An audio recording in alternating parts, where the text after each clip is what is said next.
No, just kidding. Hello and welcome everyone to European Pro League.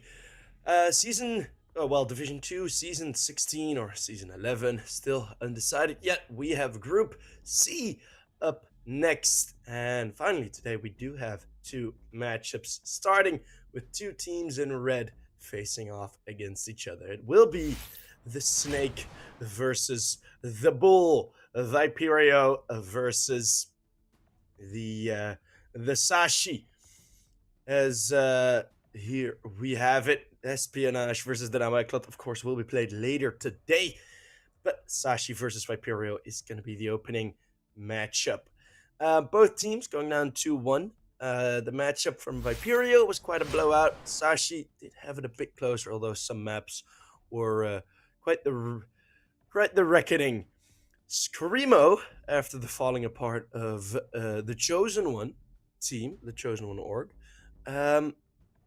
is actually playing for Viperio now, which is very exciting because Screamo is one very, very good player.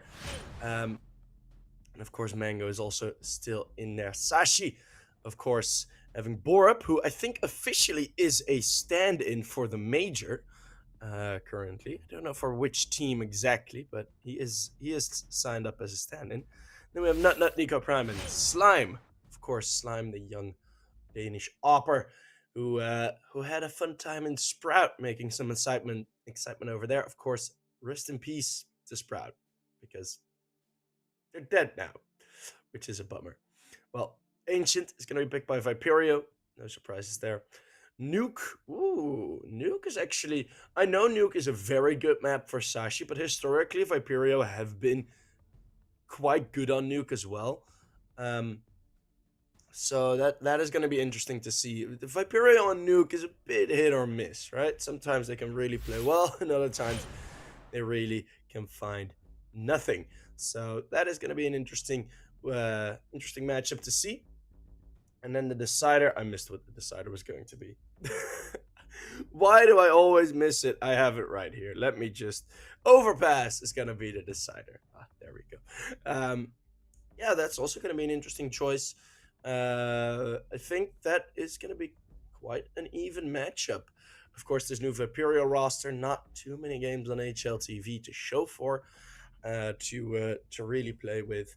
But I think this weekend, upcoming weekend, they will go to the LAN, if I'm pretty sure. The LAN in the UK, the Insomnia LAN, that is. And I also have a feeling some of the Sashi players are going to be enjoying themselves some Copenhagen Major. Same as I am looking forward to it already. First, we get this game, Viperio versus Sashi.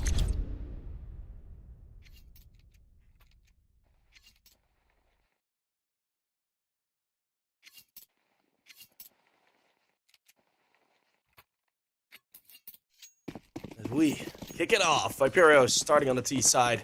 Of course, it's their map pick. Let's see what they bring to the pistol. Okay, gonna be quick down middle. Prime full blind. Those flashbacks are perfect. And Mango and Screamo get themselves all of the kills. Oh boy, that is a very quick pistol. Yeah, that is the pistol run pretty much done. Borup, apparently ambitious, according to our AI winner for this round, giving him 1%. Oh, that's a decent start. Only four more to find. Amango's already here on mid. That's an easy frag. The full house for the two internationals of Viperio. I'm actually unsure if Screamo... I think Screamo is sort of on trial or a stand-in. I don't know if it's a full addition to the team yet, as that changed in the Chosen One, or the Chosen Few. That change did happen quite recently. So I'm unsure about that, but it's a full mid stack that is going to be fully avoided. Viperio just bolted into the A bombs, having a good start on CT.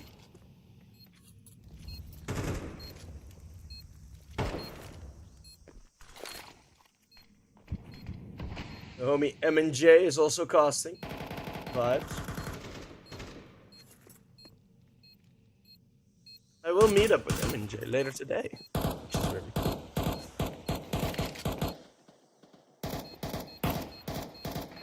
And I still have to pack my bags, but Sashi will have no bags on them. Just the USPs. Well, I'll mech 10 for slime. Is that really gonna be you? Oh. Terrorists win. That is an ambitious attempt from Borup to go for the defuse there. I think hoping that someone would be near enough to check. But Viperio knew the timer was low. Knew that they could just bolt it. So we get the 2-0. Am I going to Copenhagen? Yes, I am.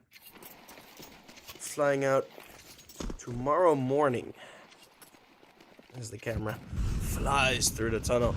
We do have the weapons, and Slime has decided to keep that way. So, we'll have a bit of extra money in the bag. Ooh, lovely cams here. This. Waiting patiently on the cross, like a red light. Only in the form of bullets. Red hot bullets.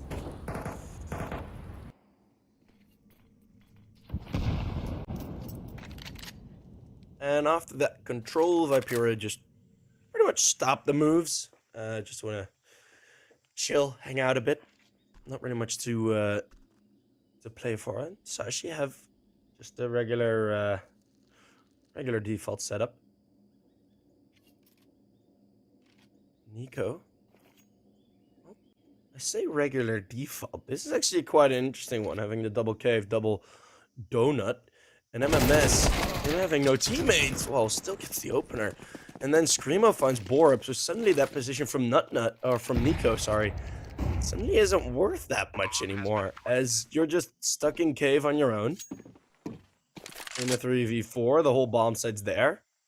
Regan is even holding the big flank.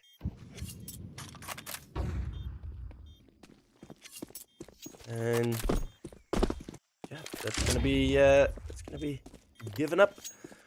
We do have Slime saving rifle, at least, so hey, there's at least something for the CTs, but it's a bit of a pity prize. Oh wait, they actually might meet up here. Are they gonna just stand on opposite sides of the tunnel?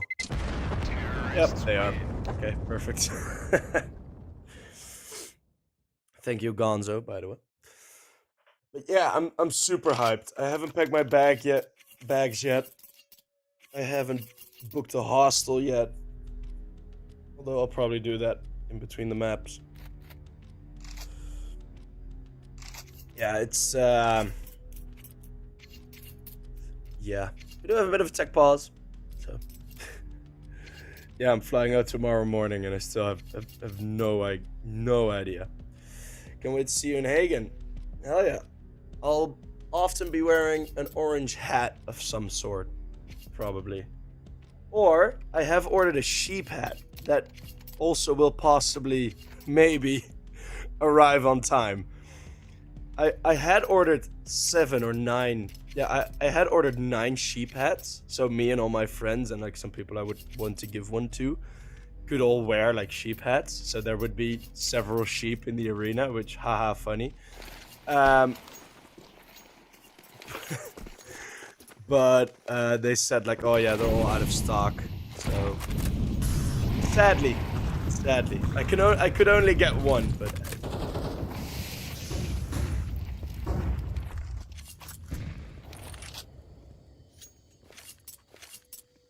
And it's gonna be a bit more of a passive round for Viperio. Looking at their util, especially the challenge over towards B lane, not opposed.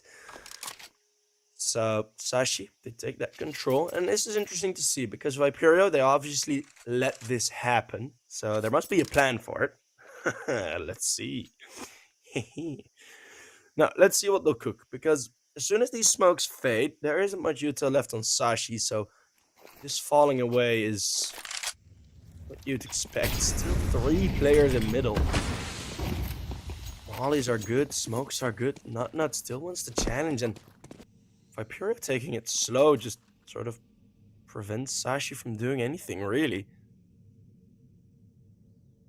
But the rotates are still so good for Sashi. Everyone's just completely boxed in for Viperio. As soon as the smoke fades, Slime's gonna get a kill.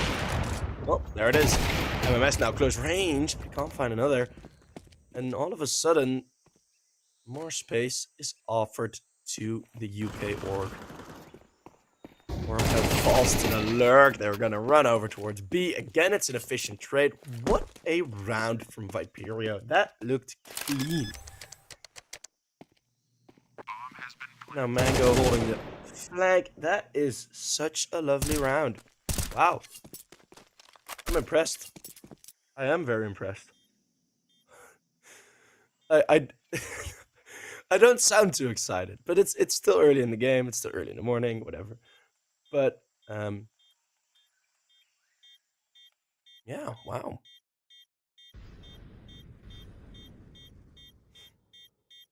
Does anyone really support tier 2, tier 3 teams? Yes, many people do. You'd be surprised at how many people do. And of course, some of those will still bet, but like small amounts. Just to keep the game a bit more interesting for some. Some need that, and that's totally fine.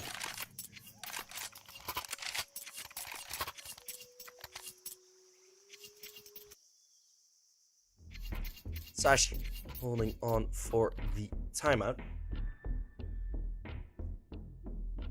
And that's necessary because it was quite a slow tactical round, and I think Sashi they had more util in that one.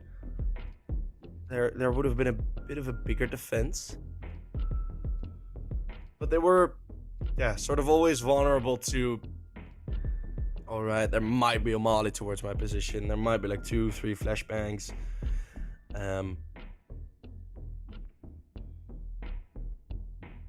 So, and I mean, Viperio, they have been very, very, very good on Ancient.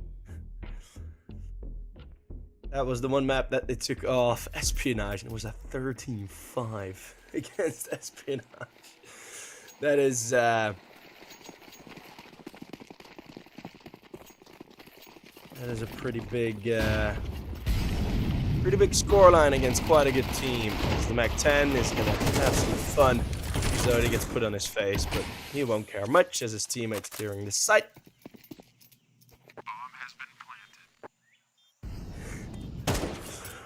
Orup's fall down needs to be studied. But did he trip or something? Did he hurt his knee? He's just on the floor like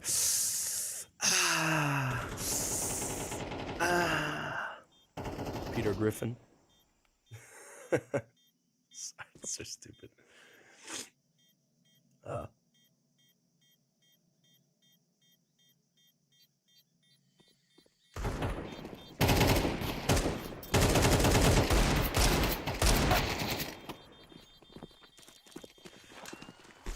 And Slime won't be able to save.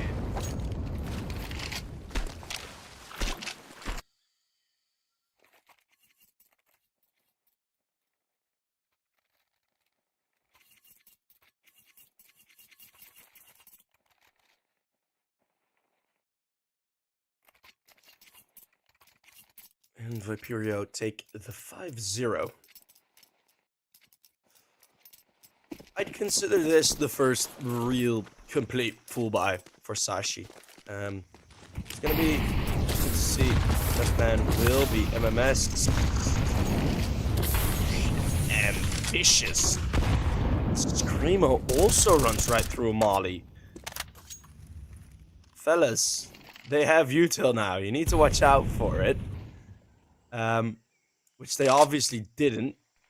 And Screamo is going to be very vulnerable to a spray through these boxes as he's walking on 20 HP. If 2 bullets connect through those very thin planks, he'll be dead. So instant advantage, and you see Viperio sort of like, oh yeah, wait, damn, we messed up here big time in the opening. Maybe they can recover, but it's going to be a low chance. Time's not going to be challenging. Back into donut. Deeper position. Everything looking solid for those Bordeaux Bulls of Sashi. That's actually a very good name. I'm gonna keep using that. Double kill. Incoming. Well, no, it's one traded. Regan actually does find the kill onto Prime. Yeah, two. Nut. Bolted with balls. Still surviving. Oh my goodness, Nut. What a couple of kills. Holding on 13 HP. It is Sashi with a round. Wahey.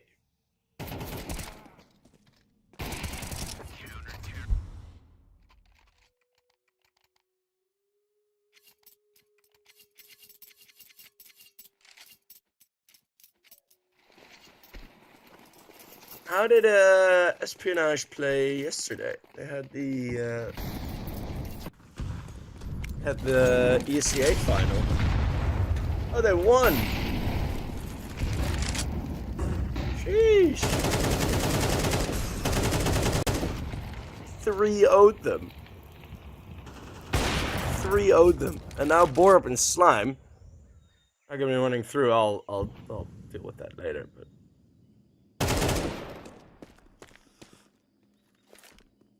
Zodi actually gets a kill in return. He's had a double frag now already. Screamo. He'll be the only one who's going to be forcing himself forward. Slime does not get the flick, and all of a sudden it's a Viperio round. Damn. Okay, that went quick as well.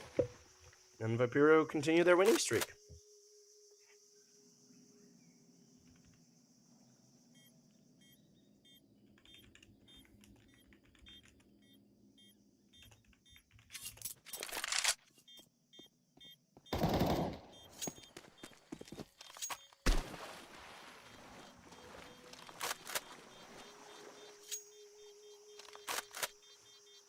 Prime's gonna be saving the M4 after getting the one kill.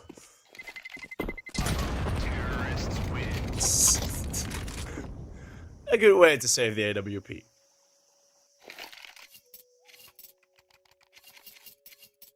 Viperio have 6 rounds on the board. Sashi, after winning that one rather cleanly, and having a loss bonus that is beefy as hell, still have money to fight with. It's gonna be another full buy versus full buy. It's thrown over, not really having too much contact, but at least the presence will be made known for Sashi. Now they're holding on to Cave. Nico re-entering, and Screamo just gets that peek. Borup finds Zodi. That is through the wall. That's a wallbang kill. Not even spotting him. Commonplace to wallbang those. Unsurprising that he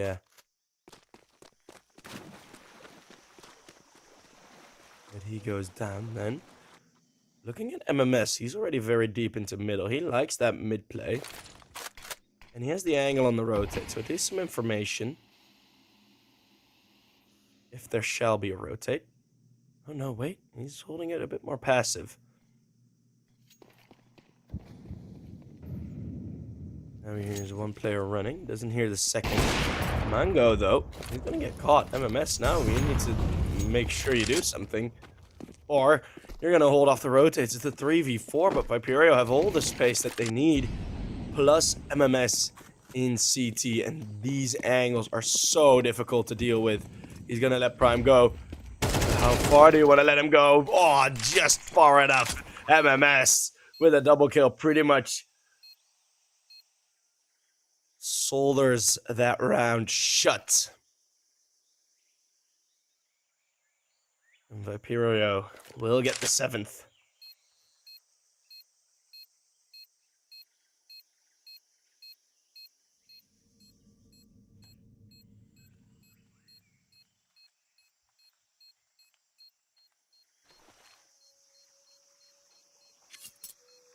And that is yet again a very good round from Viperio. And looking at it now, if you haven't seen the match against Espionage, even though they promoted all the way over towards the Challenger League, looking at what Viperio did to them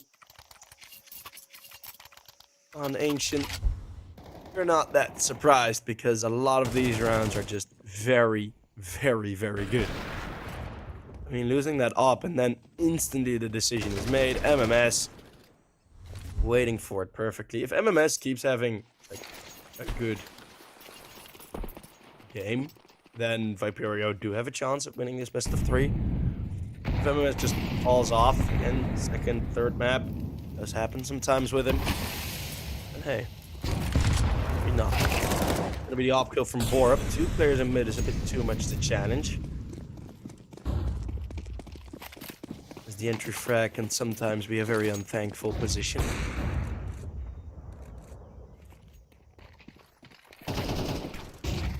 Screamo finds Nico close to the smoke. Zodi's now allowed to move forward. Yet again, very methodical from Viperio as they double peek it onto CT. It's gonna be an 8th. I mean, yeah, you have Prime running into this bomb site, but he's gonna need at least one more kill, but that's never gonna happen. Screamo with a great nade. He's 10-2. He's having a time. A joyous time. Ha ha ha ha. It's a bit too late, too early for Christmas references. You be the judge if it's too late or too early. Or if it's never too late. I have a feeling Slime is over towards the T-spawn, so they go towards CT, maybe already preparing themselves for the second half incoming. But they are keeping it so solid on the T side. And Sashi have gone for a lot, right? Have done a lot of options here on their CT side, and pretty much none of them really worked. So at that point, you're gonna have to give credit to Viperio for making it work. And in multiple rounds, they've had 3 players on B, and Viperio still just in. Molotov's used, but again, it's a lack of util, and Zodi in the fight in middle. Again, challenging mid. Nico, this is some fine aggression. Finally. For Sashi.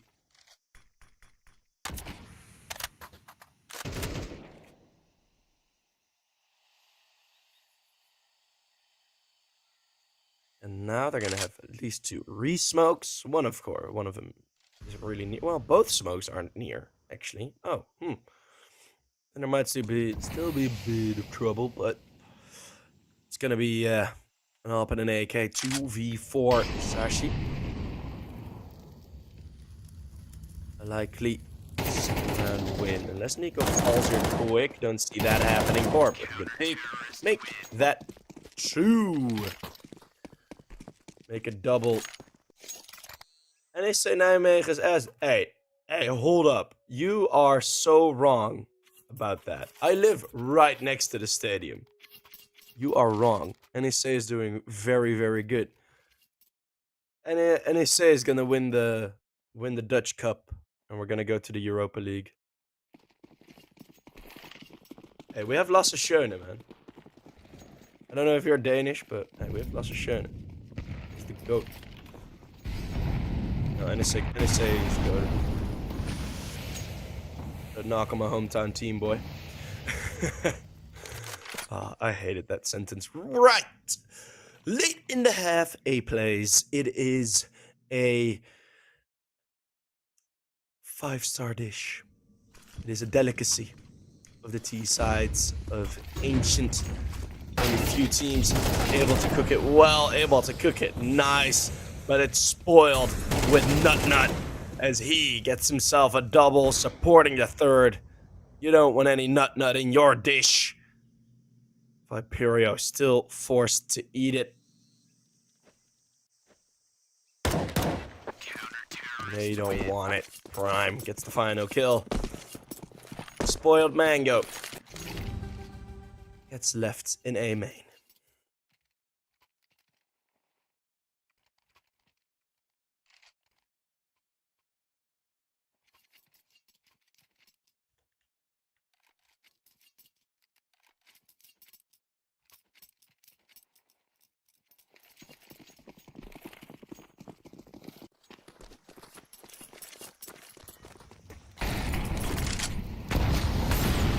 Close range. Oh, wow. Oh, MMS. That is sneaky. That is sneaky. Gets away with the opening kill. Now they are at the disadvantage in terms of util and weaponry. Can they trade onto Nico? No.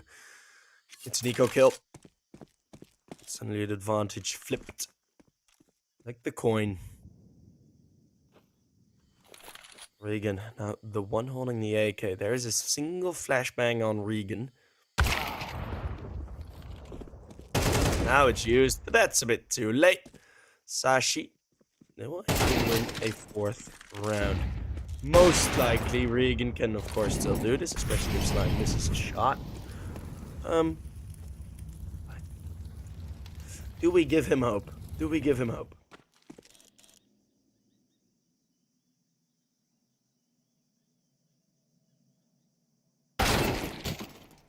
Well, it's a 1v2 now, and one player is very low HP. That's Nico on the bomb side. If only one bullet hit, it's Nico going down. There's no more damaging util. Wait a second. Regan.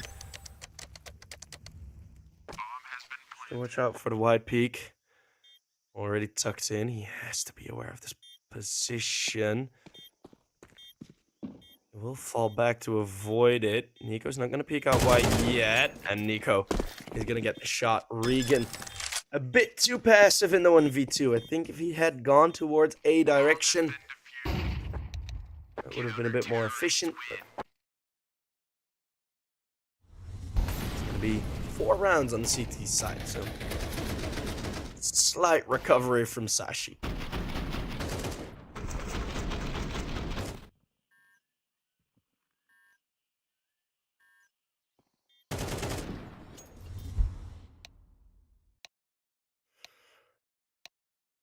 Yesterday, Sashi managed to beat Astralis Talent 2-1 in the and Scepter, by the way, in the Power Ligan.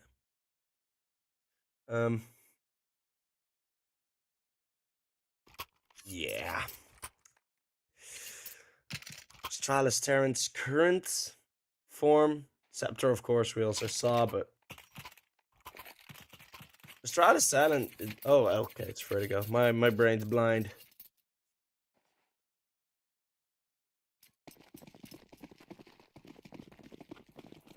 Yeah, AT have a decent team now, but still, it just hasn't really clicked for them. But we're talking about Sashi here right now. A pistol. And Regan is... Oh my god, Regan! How do you get 3 kills so fast? They all line up for the dualies! And it's a reckoning! Oh my goodness! That is again gonna be a pistol round win unless Nico can fight himself out of a 1v4. He prevented Regan from doing it. Now Regan is already dead, but 3 bodies go towards him, and Regan, what the hell was that?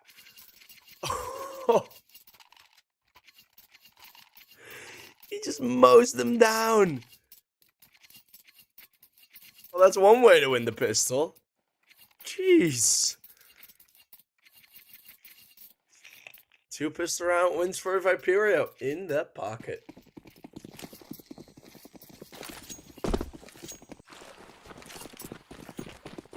And no bomb plan either. So they prevented the plant from going in.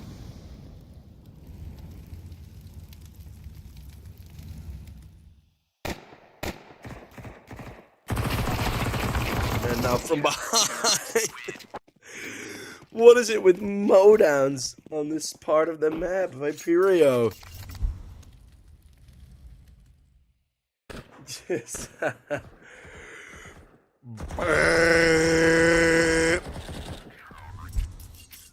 Airstrike incoming. A Warthog with legs. Screamer was there.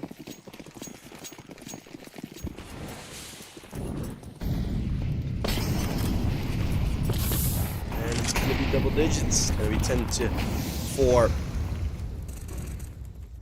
It's very much a bonus round from Viperio.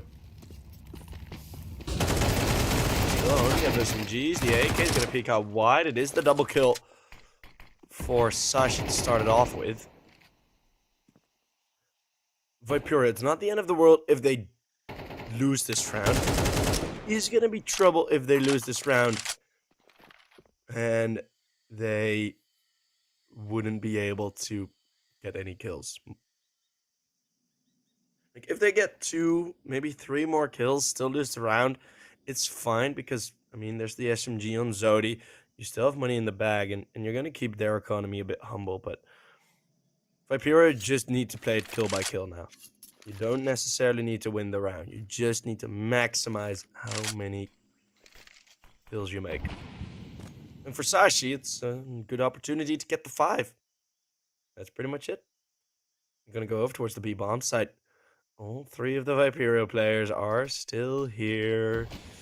Viperio haven't moved an inch. Molotov. Oh, good spray onto Regan. Now pretty much everyone's low HP. And that prospect of those kills coming through becomes a little more difficult now. Especially when it's MMS on his own. Alright, will be found. Surprised that MMS was still in cave.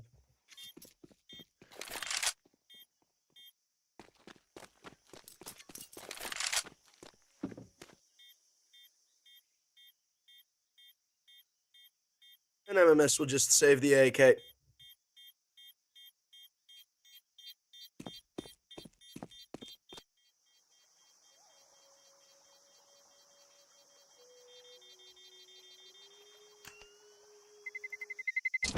Terrorists win.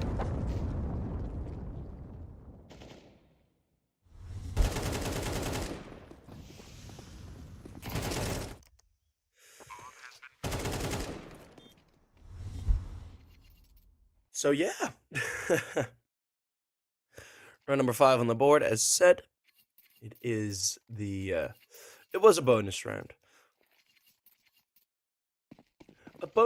which, considering the position of all the util and especially the round count, I really think it was too necessary.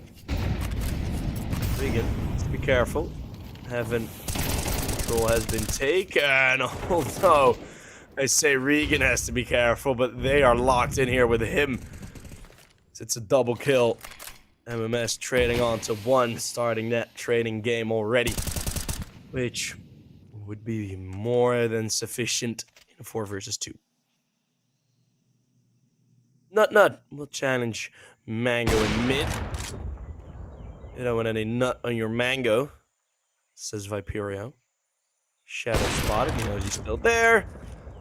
And even though he gets tapped by his teammate, still gets himself the frag. Slime on his own. 11 for Viperio. They are good on Ancient. They are so good on Ancient. Slime.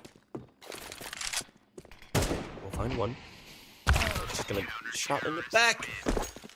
Screamo. I mean, Screamo is having a really good game as well. I mean, Screamo coming out of an old rivalry. It was a different team setup way back then with Viperio.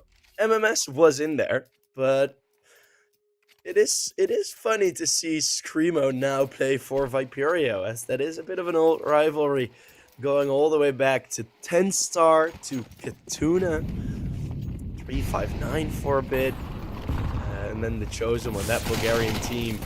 Well, is the pace gonna help? Zodi will only find the 1. Regan to run into trade. Only on the 1.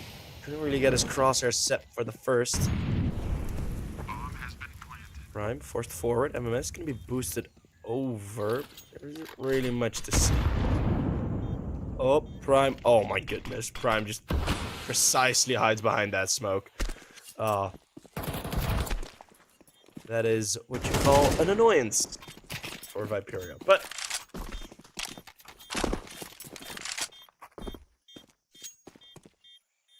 no, but Screamo was in that team. It was one of the first bigger games I casted on my own channel. Viperio versus 10 Star. Yeah, good times. Good times. That's more than a year ago now already. Oh, time goes fast.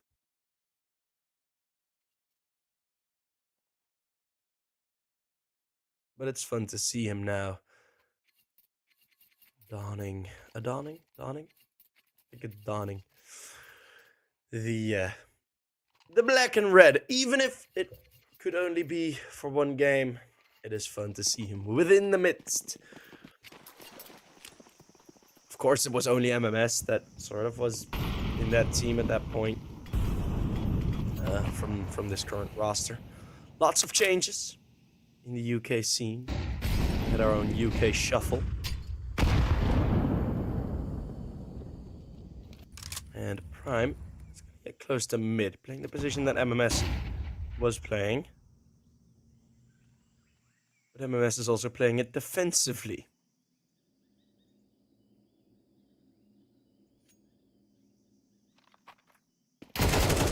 Jody. Oh, wow. Okay, so those are two very quick openers, and by the positions of Viperio, I don't really see them try to challenge this. Just looks like they all crashed. And hey, maybe they did. Apparently it's known to happen even at majors. Wompy wompy womp. Yeah, that's actually like it. Real respect to James for taking it in such a way, though. Is that the mess? There's the one, Nico. A little bit of trade quick. This is the most important part. We haven't seen Mongo be as aggressive. He isn't as aggressive with that AWP. You don't really know him for really taking control of the map with the AWP. And it's gonna fall anyway. So, Viperio are under a bit of pressure.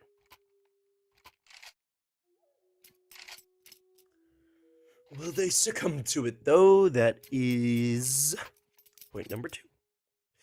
7-11. It's gonna be 8-11. Sashi are making a decent attempt at this.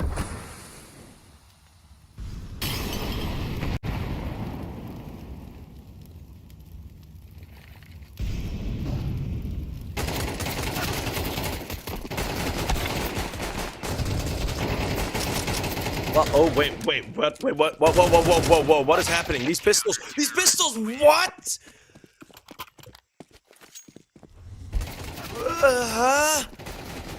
They just rushed down middle. I thought like, oh yeah, it's just gonna be pistol trades, and all of a sudden, 2v1, what the hell?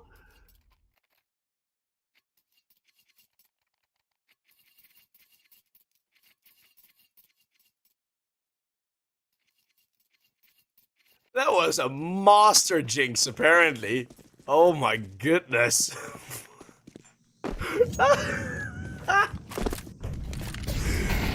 What? I just like tuned out for like half a second. I was like, okay, fine. It's gonna be full eco, whatever. I'll just see when like the first 2 kills happen. I can't really say much in such a round. And then that happens. Well, okay. It's gonna be 2 kills on the opening already. Gonna cross peek. MMS finds one more. Regan tuning in, and yeah, Sashi are mentally destroyed. You just don't want to play anymore after losing such a round. And Oh boy. Oh boy, it's Nico on his own 1v4. That is the game. What the hell?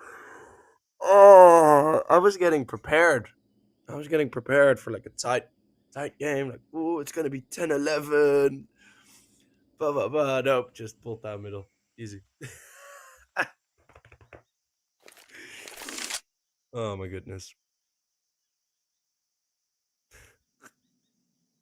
Counter-terrorists win. MMS will take the final kill, and Viperio, what a way to do it. A full eco on the CT side. Well, they had like 2P250s, but that was pretty much it. And it's enough to win yourself a map. So we're gonna go to map number 2. We're gonna go over towards Nuke. Sashi indeed did have quite a late game yesterday. Maybe that will affect them. It wasn't 11. Oh yeah, it was played until 11. Yeah, okay. Well, they'll be fine. They'll be fine. They're gamers. They'll be fine. They'll be fine. But yeah, we had a very good showing from Viperio. Sashi already showed at least a bit of a recovery on the T side earlier on, and that was good to see. And on the CT side late as well, there were some rounds and some plays where you're looking at like, yeah, right, finally you see them sort of building up. Like, it's not like that they looked completely lost, and that is mostly because they weren't making many big mistakes. Viperio was just playing very, very well. Very, very well. And that's it. So we are going to go for a quick break. And after the break, we'll be back with map number 2. We're going to go over towards a Nuke. See you guys there.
Oh, I just dropped my phone.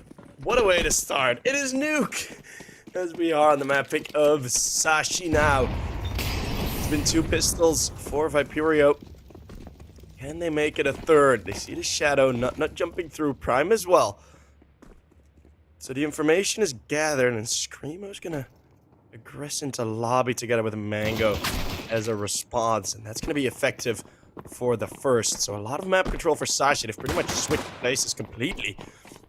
There's now to be bombs. It's there since Borup with the double kill in the vent. As he is the one among us. Now, he's looking to find one more. MMS still needs to clear this. We'll do that on the first. So it's 3v3. Still 2 dualies. Screamo is not checking control rooms. Somehow is still alive. Tap on the bomb, but there's no defuse kit.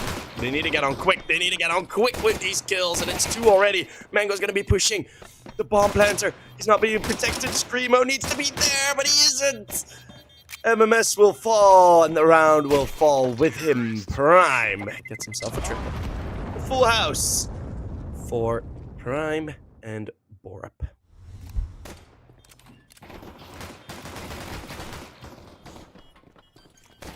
That was a lovely pistol round from both teams. A very tight margin. If there had been a defuse kit, maybe a smoke left on Viperio, there would have been an opportunity, but left it just a bit too late on the retake to really force something.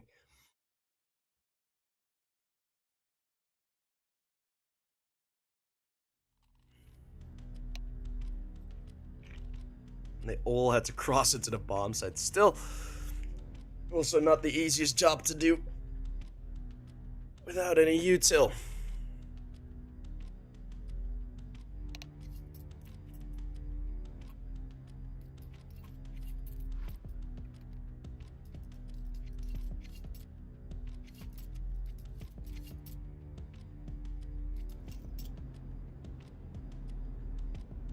Technical timeout.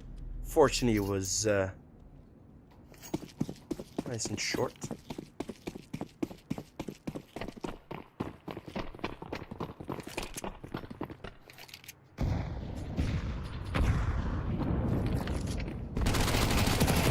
Now, me and Mac-10 running in, and no full eco round win this time.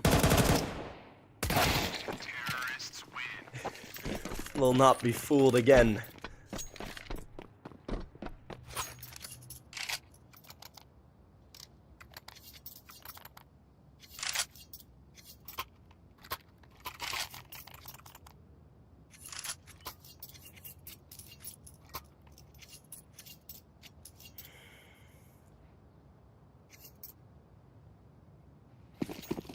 As we're heading into round number 3, the weapons are out. Screamo on the Thamus Moth. And it's gonna be a heavy A-side take. Nut straight in a molly finding the opening kill. Gonna be peeking out. MMS didn't hear the damage that he put onto Nut is completely lost in the middle of that smoke. And Regan has already found the kill. Borup was down on the bottom bomb site.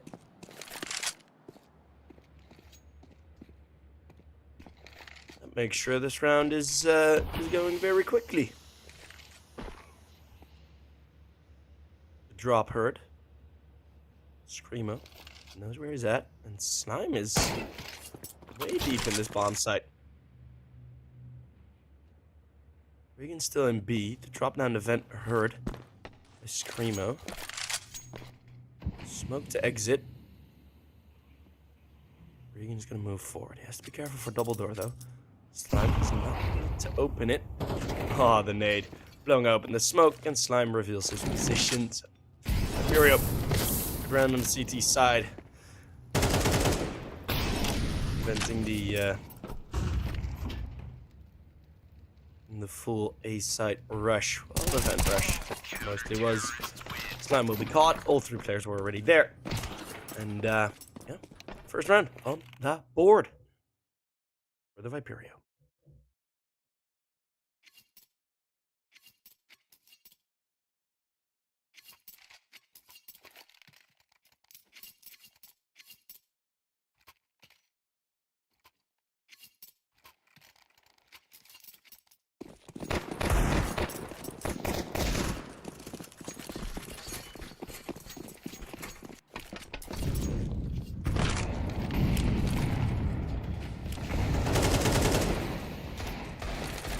already, I mean, yeah, you win 2 rounds, but not really much money left anymore for Sashi.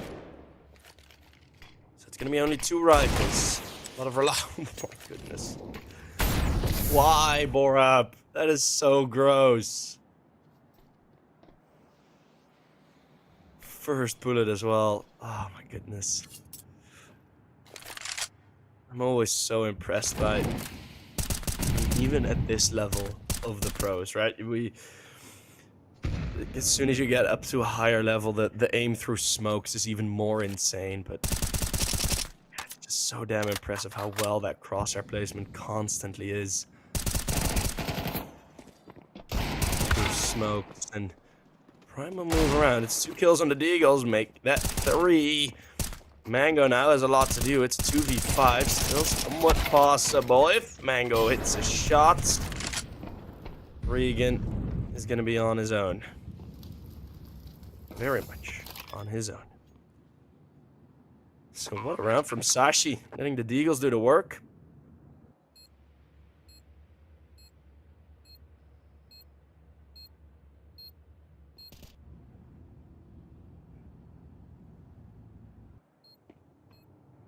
And Regan will just be hiding with the AK and the util.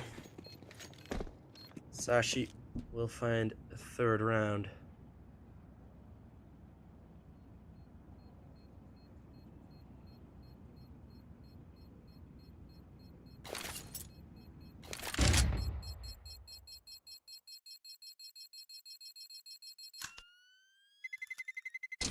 Terrorists win.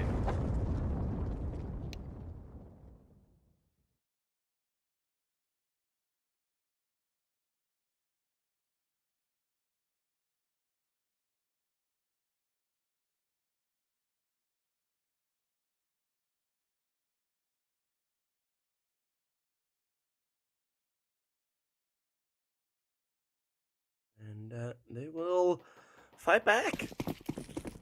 It'll be a good round victory from them. Still rifles at the ready for Viperio. The loss bonus is a bit higher on their end. Mango only really catching 1 on the spray. And with catching 1, I mean catching 1 bullet.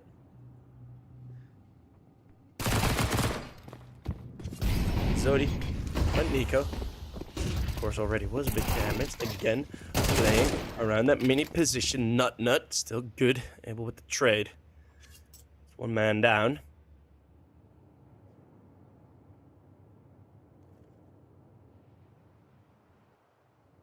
I'm gonna wait for Nut's rotate. Screamo is ready for it though. Still the advantage is for the player peeking out of heaven. Although you do have a lot of angles to check. Nut's gonna stay patient.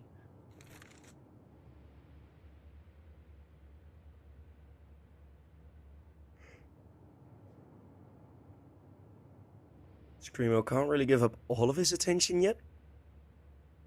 Over towards heaven, MMS. If he gets 1 kill, then the play is up. And peek by Borup. Screamo then comes in. Slime is able to trade. So 2 versus 2 suddenly. Very well played by Sashi. Try peek from Zodi, but Nut is so ready. And now Regan is already low. Very low. The nade towards Nut. Nearly takes none. It's 2 HP. Nut has a nade of his own. Slime's on 7. Or Regan, sorry, on 7 HP. Slime is still full health, and that is a 3v4 for Sashi. Played out extremely well, and mostly by the man with the funny name, Nut.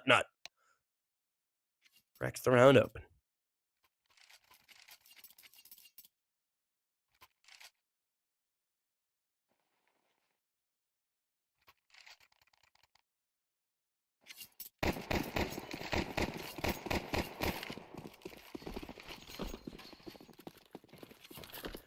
Imagine crab walking that angle as a professional player. Have you seen Rops play? Is my question on that statement. So yeah, that's The only thing I gotta say. Have you seen Rob's play? Oh,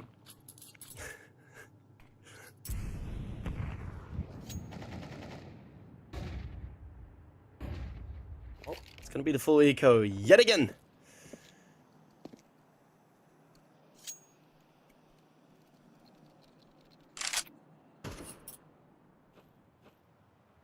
And Zodi spotted.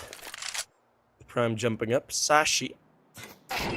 Very adamant on these slime had to look for a bit. You're very fast with these, very fond of these wraps over towards hell, towards heaven. And I'm a big fan. I'm a big fan of that. It was the Mouse and XC roster that did that a lot. Mouse themselves now do it decently often if they play Nuke. On the T side.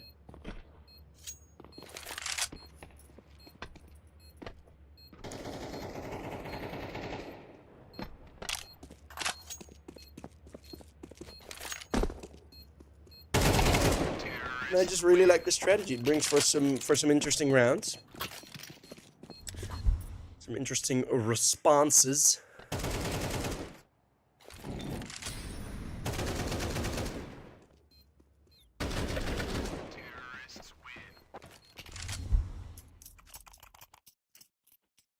And the CTs.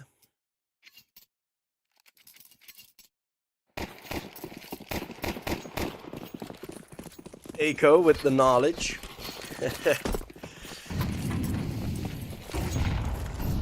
Can recognize so fast when someone actually has CS knowledge. I love it. Well, Prime again is going to be crossing over the mini groove. Zodi will be caught by the double peak. Mango. It's a bit of a wide step from Prime there. They do rush into the bottom bomb site, and these are the types of responses I was talking about. Regan getting ahead of that smoke. Hitching a kill. So it's 3v3, but into the bomb site. Mango. If he's not careful, he really could get caught here. Screamo. That's a good shot onto Nico.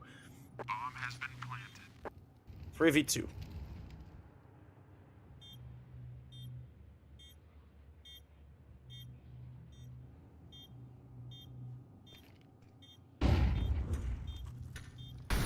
Nut. Oh, position, especially with Slime right above him. Regan trades, but Nut. He is still in dark. Both players have the kit, but time they're checking so much. They're checking way too much. Now Nut dodging Screamo, and what a play again from the man that if he's informed, Sashi play at their best. He gets himself a crisp 1v2 clutch.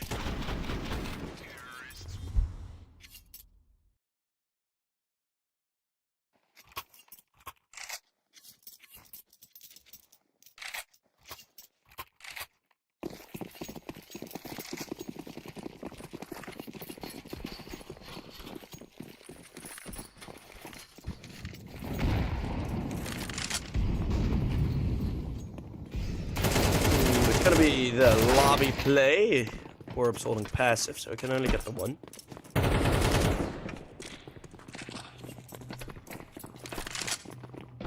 Regan has gone down in that trade.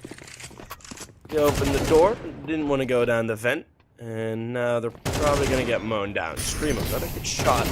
That AK could do some work. Well, the AK's dropped now. Mango, unlikely 1v2. And before I can even finish it off, then finish my sentence. The round's already done. 7-1. We enter Brazil. La la la la la la la la. La la la la la la la la. Hey. Guys, don't be mean to Viperio. Come on. Oh, and apparently Screamo is the officially standard. But that's good information to have from me as well. So it is a standard. Yeah, Screamo with Viperio. Oh, who would have thought? Zodi with a close angle yet again trying to prevent this walk out. And I think a bit too passive. It's Regan with a double spray. Yet again over towards outside, but this time it does seem like Sashi do run into a bit of a better hold on Viperio's end. Try it until it doesn't work anymore. That was the strategy from Sashi, and Nico's low HP. MMS is going to go up towards the roof. Screamo should get this kill onto Nico.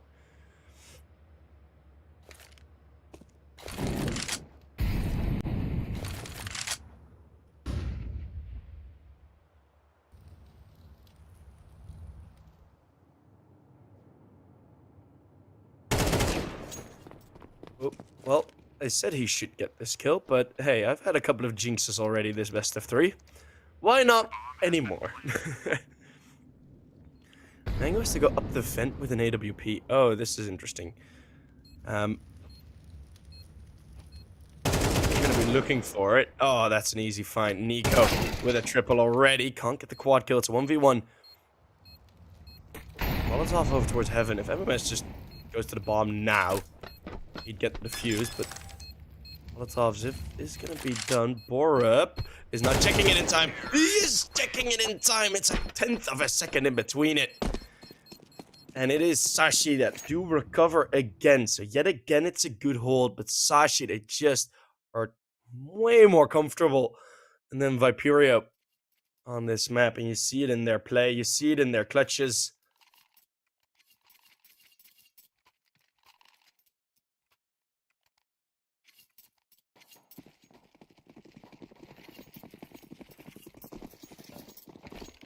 Eight to 1 on the T side of Nuke.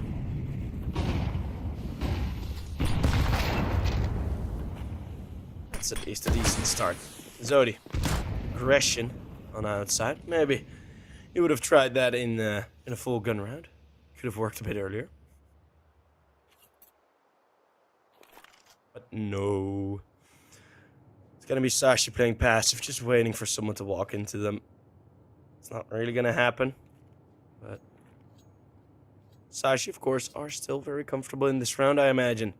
Still 4 players alive, still knowing that you have the weapons advantage. But the thing about Nuke is you do, like, at some point you're forced into close range fights. You're forced into positions where an MP9, a 5.7, can equal the power output of an AK. So that is something that you do have to deal with. And you have to deal with properly. Snipe, close range went first. Mango, modded out of position, just got spotted by Borup. So already the man up now for the Rasen Bull.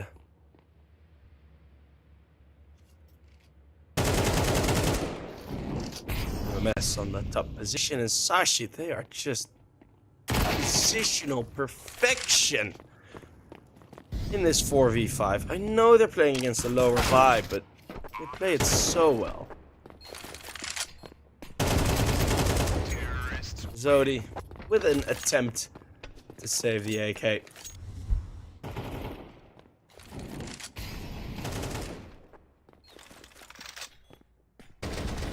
That attempt will not come to be.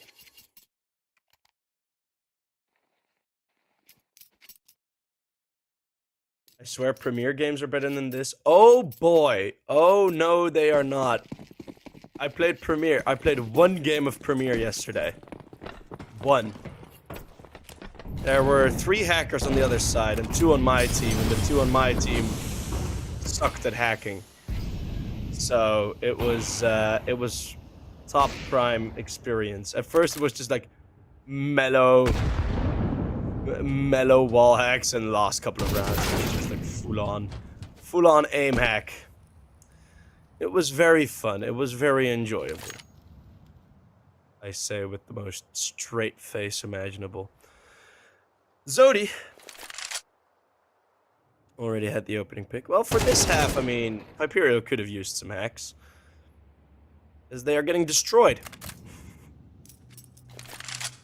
Already down at the bottom bomb site. Regan, he is here, but 3 players surrounding him, and the confidence is just there for Sashi. Simon Prime. Make sure solo time for Mungo. And if there's one place he'll go, it's to save that AWP. I have a feeling Sashi will say no. They're running him down. You have to put a bullet in between his throw. Maybe they can show Mungo what is up with taking down AWPs. Borup will find the headshot. The op is no mo.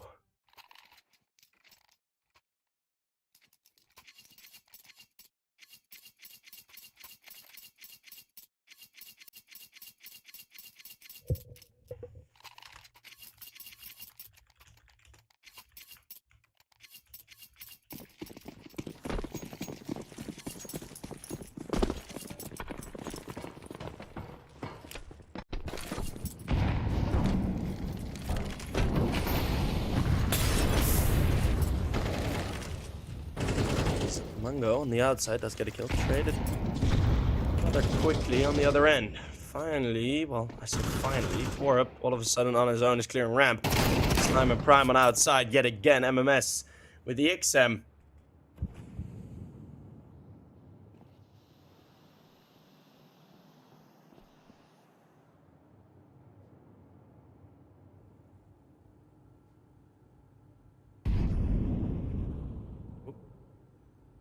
That's just timing on Borup. Misses the first shot. Streamer will be taken out. It's MMS on his own. How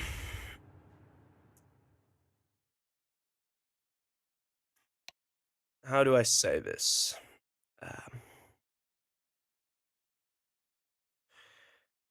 It is 1 round for Viperio and 11 for Sashi.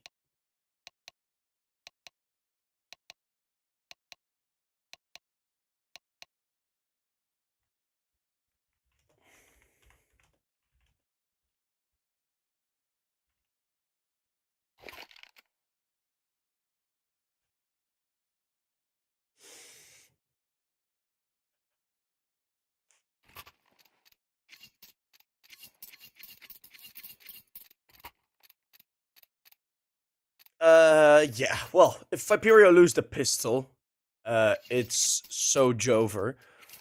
If Viperio win the pistol and get momentum, they might be Barack, but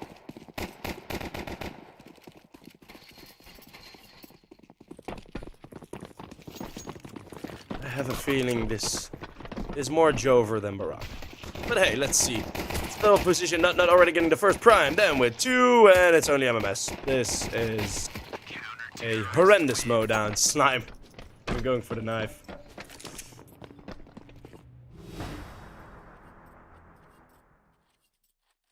And yeah, Sashi win the pistol.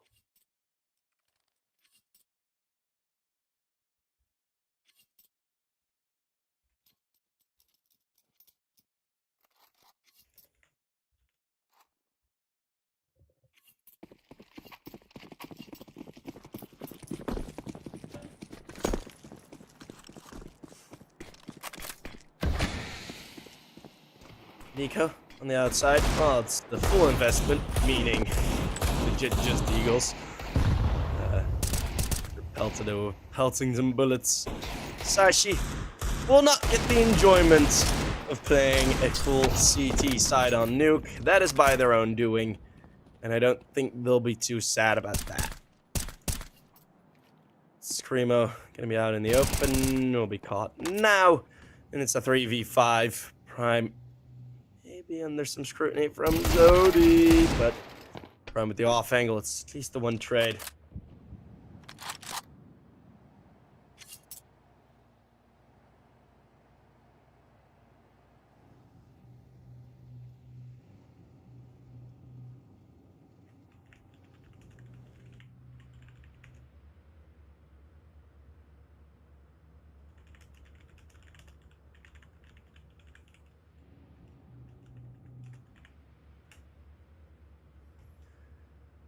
One HP on Regan. He is cosplaying as his team. You know, only having 1.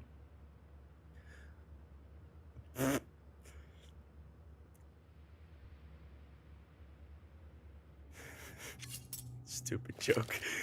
Well, they're gonna be at the bottom bomb side. They have to make noise to enter. Smoke's getting thrown in. It's 2v4 and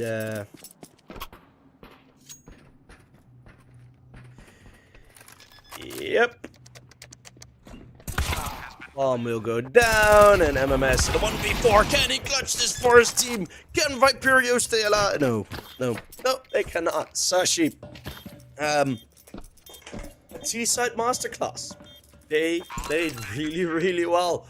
13-1 is a deserved scoreline. Viperio, could they have done more there? Yeah. Should they have done more there? Yeah, also. But most of these situations, it was just, I mean, it's not like their plays were as bad as you might think. It was just that their responses weren't up to par at all. So the difference is sort of like how you set up at the start versus like how you respond to certain rounds.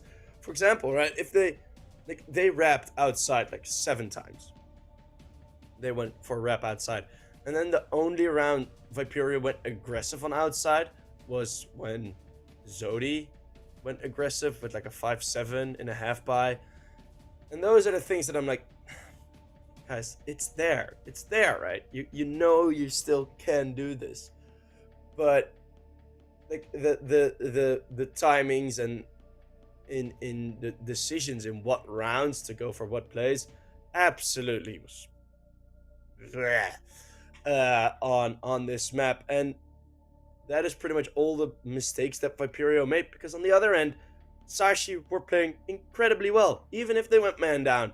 Such solid setups, positioning was perfect, spot on. They had like one round where they goofed up, and hey, they lost that round. All the other rounds where Viperio did get a good start, right? Hey, you do get 2 opening picks, you do get the first trade in your advantage and the map control. Still, Sashi every single time managed to win that round. They won the clutches, and that's just power play. That's just performance from Sashi. So they did very well in this best of 3. We're going to go quickly into Overpass, as that is the highway, a highway that ran straight through Nuke because we weren't there for long. Overpass coming up next. See you guys there.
Hello.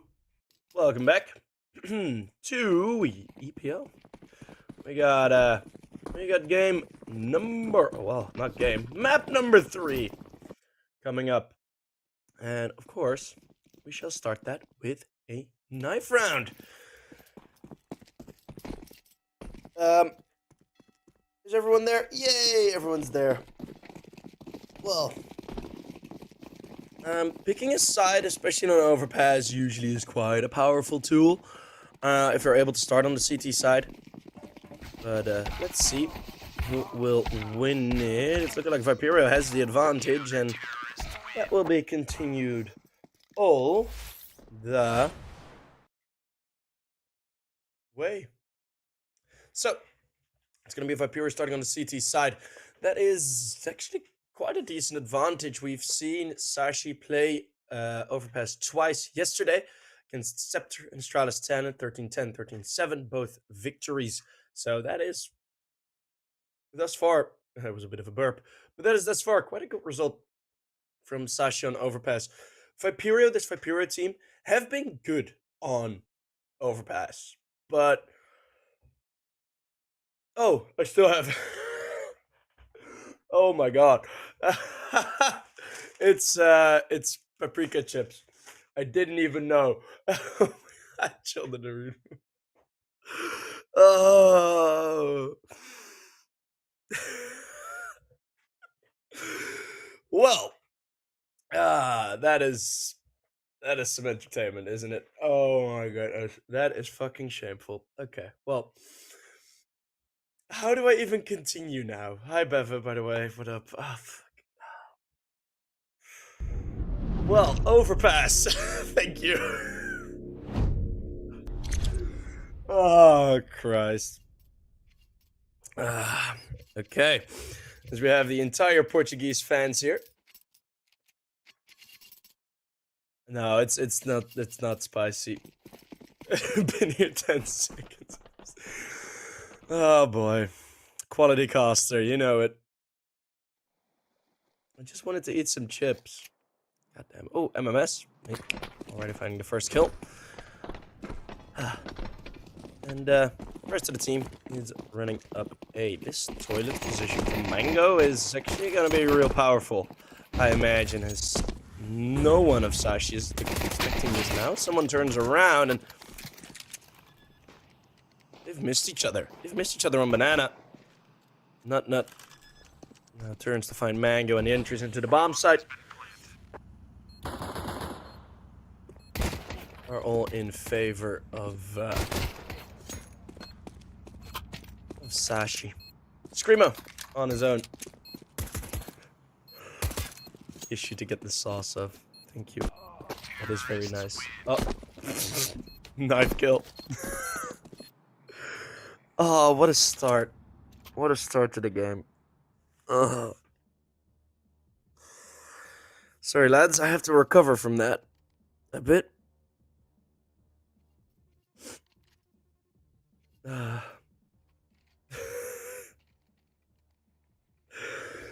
Oh, goodness.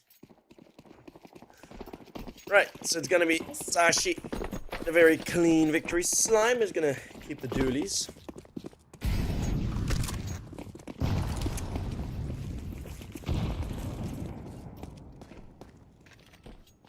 For this one. It's gonna be the full push from Viperio. I want to see some aggression. I want to see some control coming out of Viperio. Even from the CT side, right? It's very rare that you can control the pace on the CT side. You really need to play well to be able to make that happen. Or up. That's good after all. And well, Slime going down there really sort of defeats the purpose of him only having dualies. But guess it's okay. Well, there's no weapon to be picked up at least.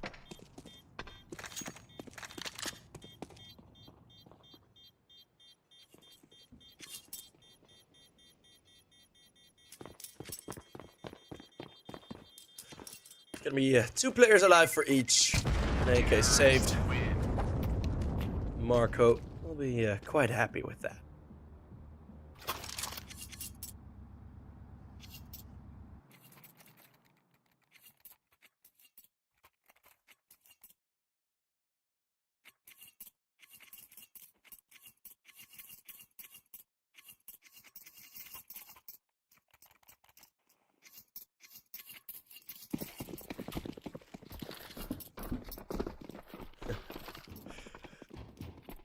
Ooh, the spirit spray.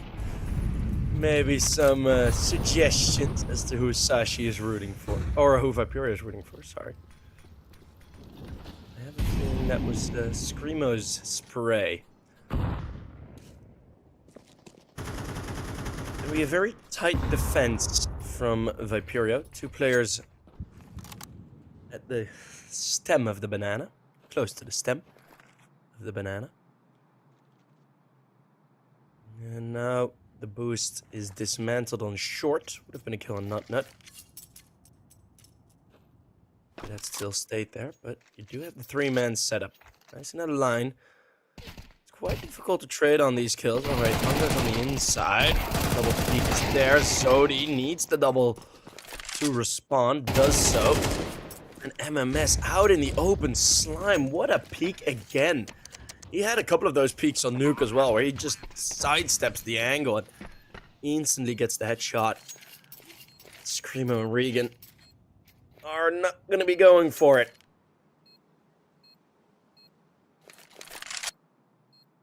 Nico will line up a Molotov.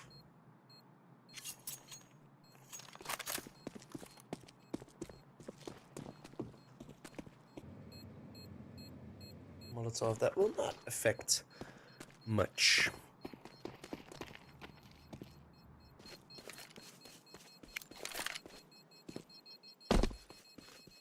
And it's not even thrown, by the way. So maybe it'll have some effect in the next round. 3-0 for Sash. 3-0 for Sushi.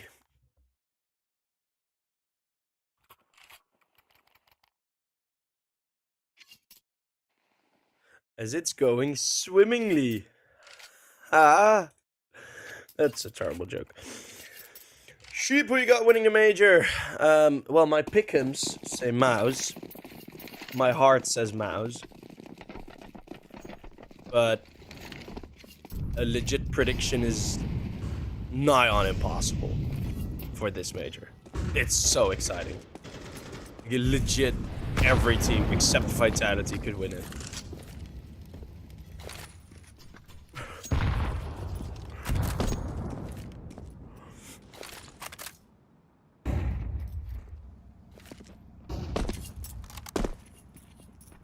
Still rifles up for Viperio. Mango.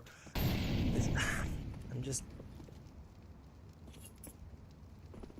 Well, let's first see how this round goes, right? I'm not a fan of this setup from Viperio. Sashi, we're just slowly clearing everything, playing exactly how you should play it.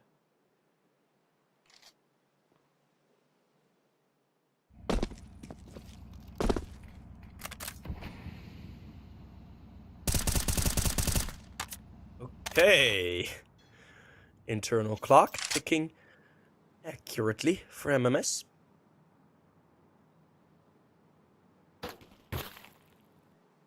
As Nico returns a bit of the favor. There's already the nade damage onto Borb and Nico. And yeah, Viperio there. More than enough util to deal with this. Mango walking out in the open, looking to reimpress. Suddenly, the flashbang's over. Are a bit too powerful. Screamo, he's nowhere near to support this with any of his util. There is a flashbang over, but Regan, behind the smokes, unable to challenge, catches the bomb. Running back to the bomb site. Mistakes from both teams in this round. Molotov goes to the side. And Viperio get the retake before it even settles. So it's the first round on the board for the CT side. And yeah, they play it well. But when they got to the bomb site, Sashi made a couple of mistakes. One is the bomb going to clear bank. Don't know why that was the call, but probably not a call. Probably just a slight oversight from Slime. Or from Slime. But it's just... I'm still not a fan of that setup. I don't think it's gonna work for multiple rounds. We'll have to wait and see. Hey, maybe I'm proven wrong. I love to be proven wrong. Not by Twitch chat, though. If Twitch chat proves me wrong, I'll cry. But okay, Zodi, what the hell?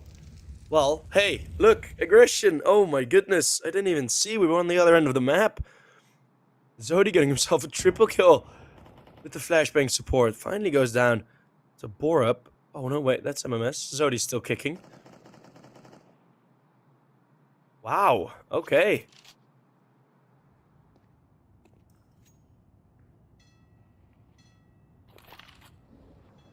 And Zodi's hearing all these footsteps. Gets the timing going up the ladder. He will. Regan, okay, jumping in. Bit of a rookie mistake. Borup, there will be quite a long line of sight where Zodi can spot him if he decides to go through Monster. Nut, also still. Now he exits, but Zodi catches the bomb. Nut has to turn around. This round is all Zodi. He's not gonna go for the A. Why doesn't he go for the Ace? Nut. Go the bomb. Mungo will find his first kill of the game. Great round by Zodi. Great aggression. Oh, I was so scared Viperio were gonna pull the same trick twice. Waiting passively on the bomb side, but no! A supported, aggressive, flash support, long push, and it gets a triple kill, and I love it.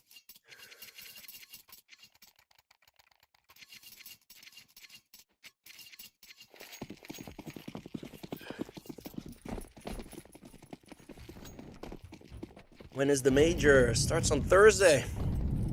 And I'm leaving tomorrow, or later today. I'm going to Amsterdam, and then tomorrow morning I'll fly.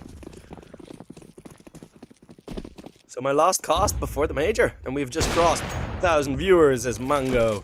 We'll get a second shot on the AWP, a bit more comfort. See if we can find some more consistency with this thing. It's 2 kills. But still decent. You get no kills there, then you're kind of screwed, but...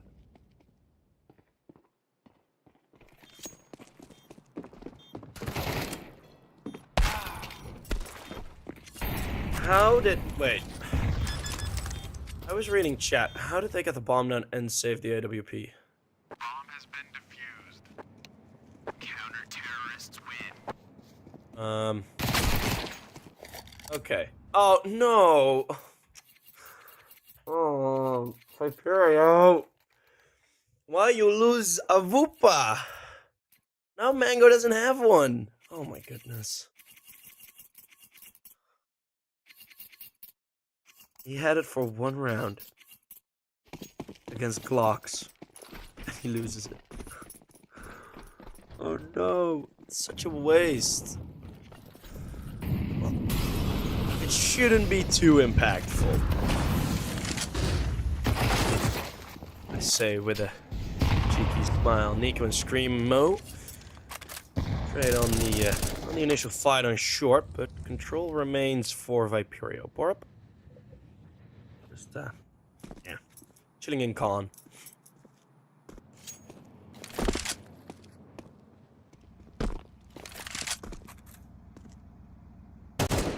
Again, Viperio fall into their passive positions in a 4 versus 4. I'd allow it. Not that I am sort of the controlling referee of allowing things, but it is a decent decision. All the util thrown in. MMS unnecessarily forced. The smoke kind of forces him wide. The flashbang completely lost Nico, and now just the peaks coming in. Zodi on the side, completely isolated. They found nothing yet. 3 players on the bomb side, 0 kills.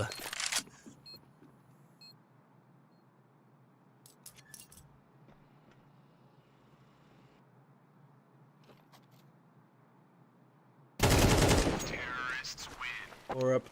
We'll find final kill. That round was pretty much over. Anyhow, was on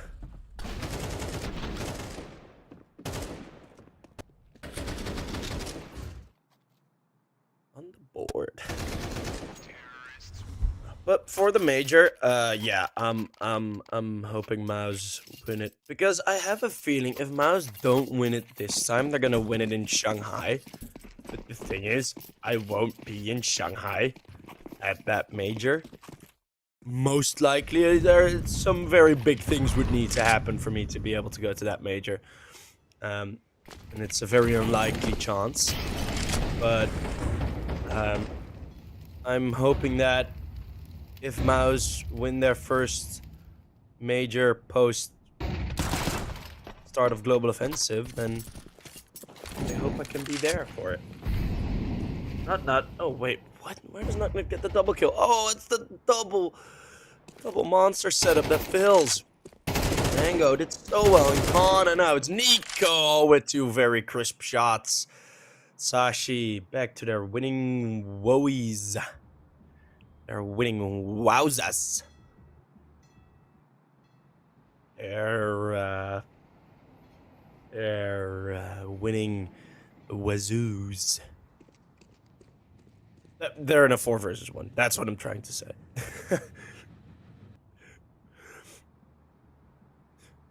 just continue casting like that for the entire round.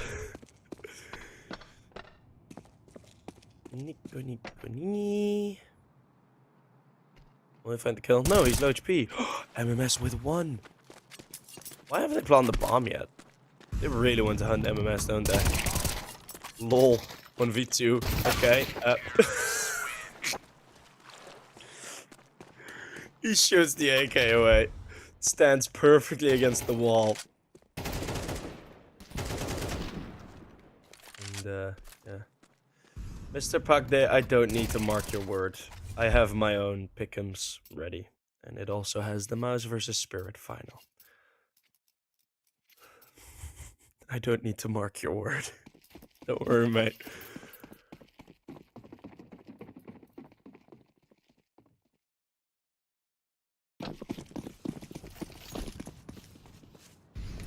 Mouse will win it. Jimpat, highest rated. Jimpat MVP, youngest MVP of Major ever. Give me a full eco again, and the mow down happens. Slime. You need to control the spray a bit better there, buddy. He will. Okay, well, that's a response.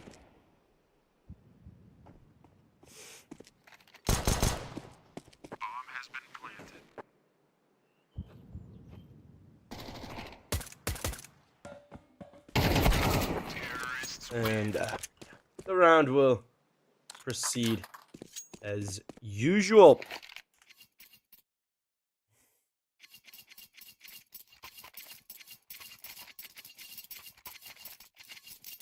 The money starting to rack up.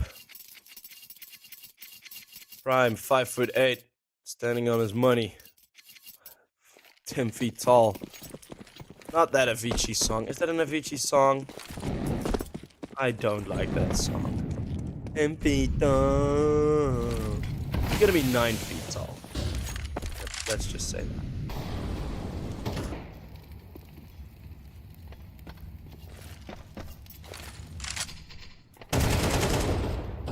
Okay, Zodi forced forward, not, and okay, Screamo is the only one to respond for Viperio within those opening fights. I often like how sectioned off it is on Overpass. Of course, it's just the way Counter-Strike is played, where you get the opening fight and then the mid-round. But it's consistently very sectioned off on Overpass. I really do like that dynamic, because you do get a lot of very interesting mid-rounds, and sort of the same as on Vertigo. Not as much in terms of the mid-rounds, but in terms of the clutches. It is very possible, like more possible in maps like this to get a 1v4 than it is, for example, on a Mirage. Or a 2v4, for example. So yeah, that does make this map interesting for me. I still do really like it being in the map pool. No, Mango, it's gonna move forward. That's the one man advantage. Prime somehow recovers his crosshair. That is very impressive. Now Regan on the bomb side. We haven't seen him find much success from this position. Now he will. And that is clean. 2 kills from Regan. Viperio on 4.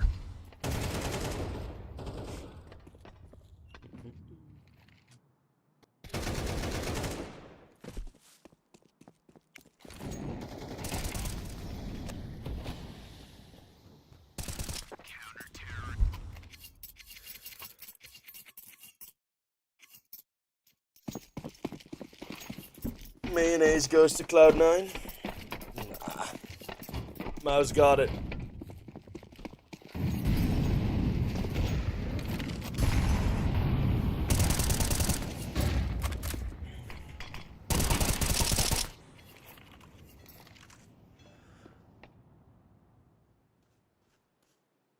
Gonna be Mango, waiting on long. First 20 seconds, no fight yet. Different than we see most, and that's another great setup. I mean, Viperio, they're a bit like a diamond block in Minecraft, where it is mostly gray on this defense, but some of the pixels do have that bright color, that shine. Alright, for example, the Zodi aggression on outside, we are on playground. That flashbang combo, they have that. They have that brightness. And that shine.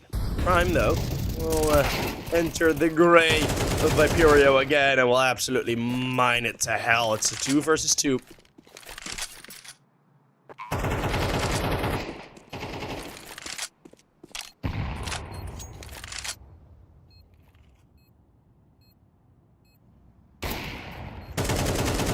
Regan baits out a shot from Slime. Prime will have a 1v2 now, up and ready. Screamo putting pressure on him. Prime's low HP, already had 3 kills, already had 3 fights. Bad at the position from Screamo. Screamo makes a step, but now goes silent. Prime knows it, but Screamo still gets the kill. There's no defuse kit. There it is. But still, is he on time? Oh no, I think he is. I think he is. Oh, that's close.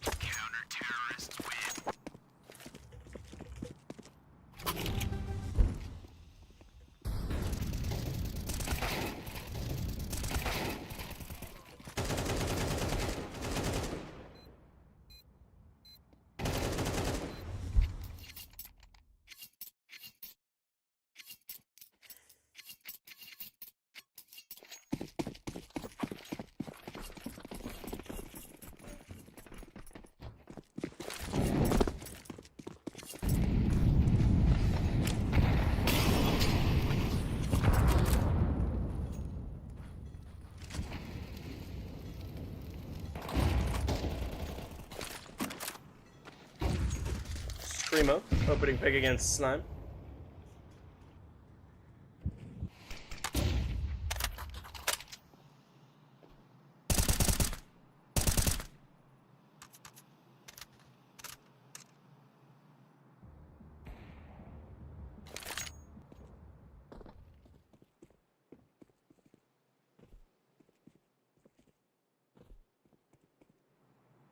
And Sashi have done pretty much nothing. That opening fight happened. Screamo got the peek out wide. Prime waiting to pull the trigger there, but Screamo just manages to get away with it. Let's use that molly before he dies, but I guess that won't be a problem. B hasn't been approached much, and on the other end, Sashi getting 6 rounds on the T side of Overpass, maybe even 7. That's still good, right? You're not going to be complaining about that on the T side. And it's going to be equal trades in. Then Zodi on the flank, MMS on the site. 6-6 indeed. No players are really lacking. That's also what I like to see, right? It's not like one team has like a player on like 2 kills or something. No, it's everyone's in the server. Everyone's tuned in.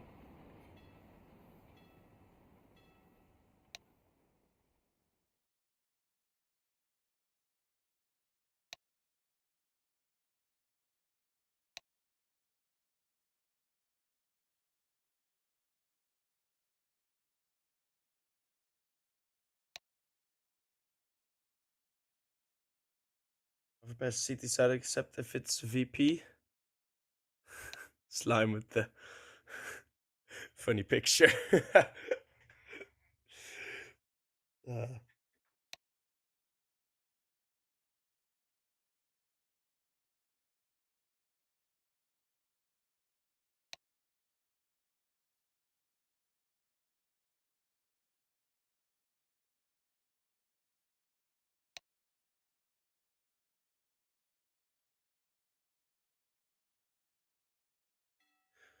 As we do have quite the elongated halftime break.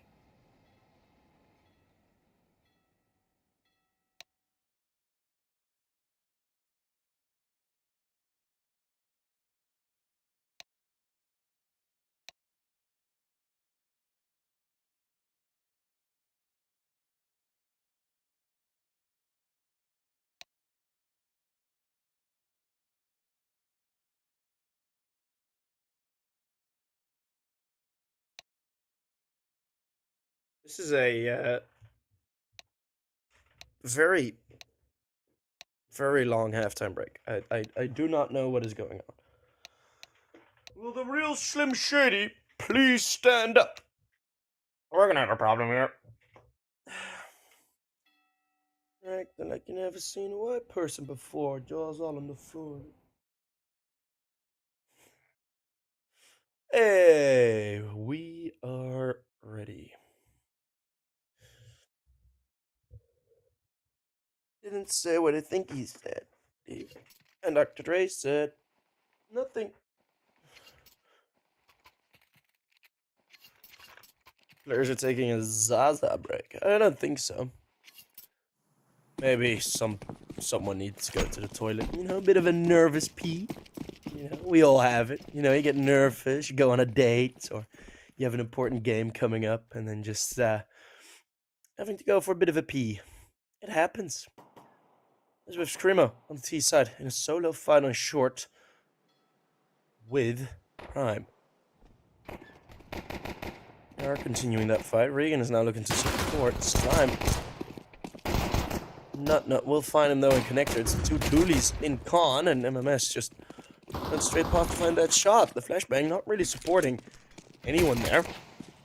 And now 3 versus 3 into the bomb set. Nico crisp on one. And Slime finds MMS on the other. Mango in a 1v3. P250 in hand, so should have a bit more power behind this punch. And he needs to get all 3, and he will find nothing.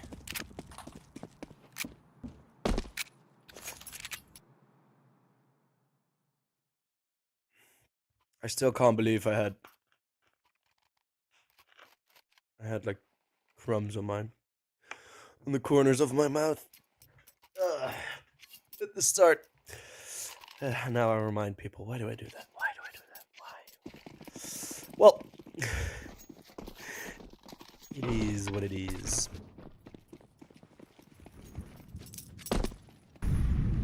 MMS bringing in the Tech 9.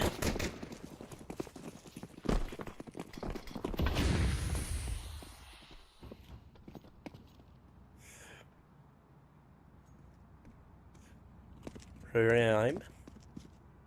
Not the Logan Paul KSI Prime.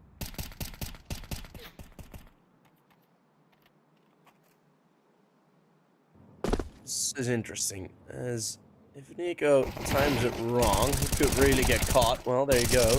Slime, though, will hold on nicely and not pulled out. MMS can't trade. It's Slime covering that round. As, yeah, Nico made a bit of a whoopsie, but in the end, it causes no more trouble. Sashi on the 8th.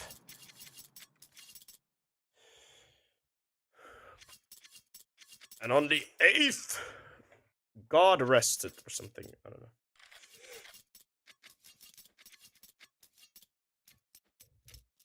Well, Sashi, they won't get time to rest. They have 4 AKs ahead of him. Viperio. Regular default start. Scope on control. At least the bottom of middle. Nico going aggressive. So, where Viperio played slow, Sashi not waiting around.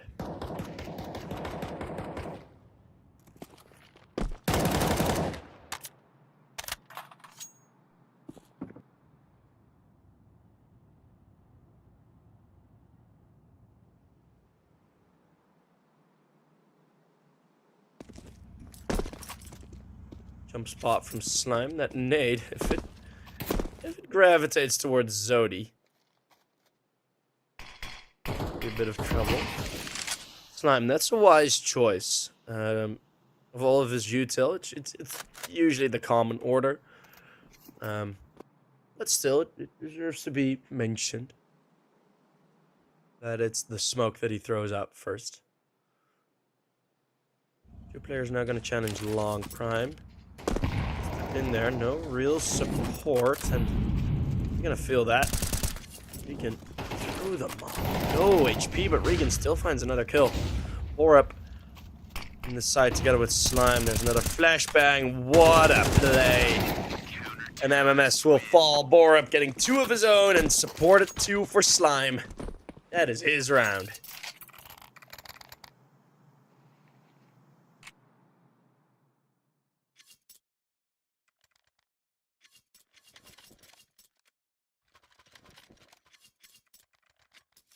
Six to 9. Funny number. I'm losing my mind here. I'm sorry. It's the Tech 9s. Will this bring the solution? I don't think so. Viperio in these past couple of rounds haven't really shown much of a threat towards these types of rounds. And one thing that is the trouble with that is that they're not putting themselves into positions where, I mean, yeah, you're gonna get peeked out by Viperio or by Sashi, but aren't able to really trade. Now they do have the man advantage into the bomb site. There's a smoke left, at least. MMS, I'd give the rifle to him. But Regan wants it. Regan goes down. The aim punch a bit too strong. One go now with a pick to AK. This round's actually looking really possible for Viperio. Right as I start to see them, they pull out a round with the Tech 9s. It's going to be Prime on his own. 3 is too many, I think. And Prime will fall. Mango with the 4K in the half-buy round. Viperio, they get a break. And that might be at a very good point in time.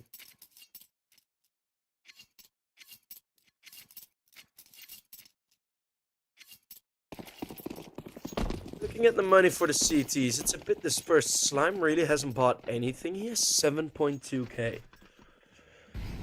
Hey, guess I'll drop a rifle in the next. I mean, it's necessary if his teammates want to buy util.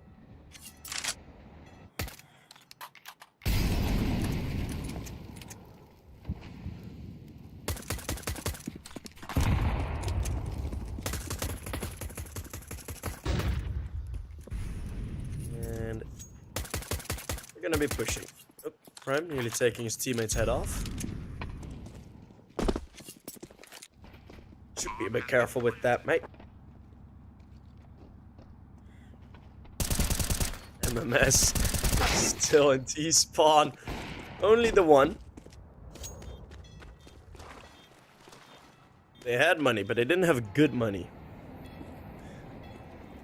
I'll explain.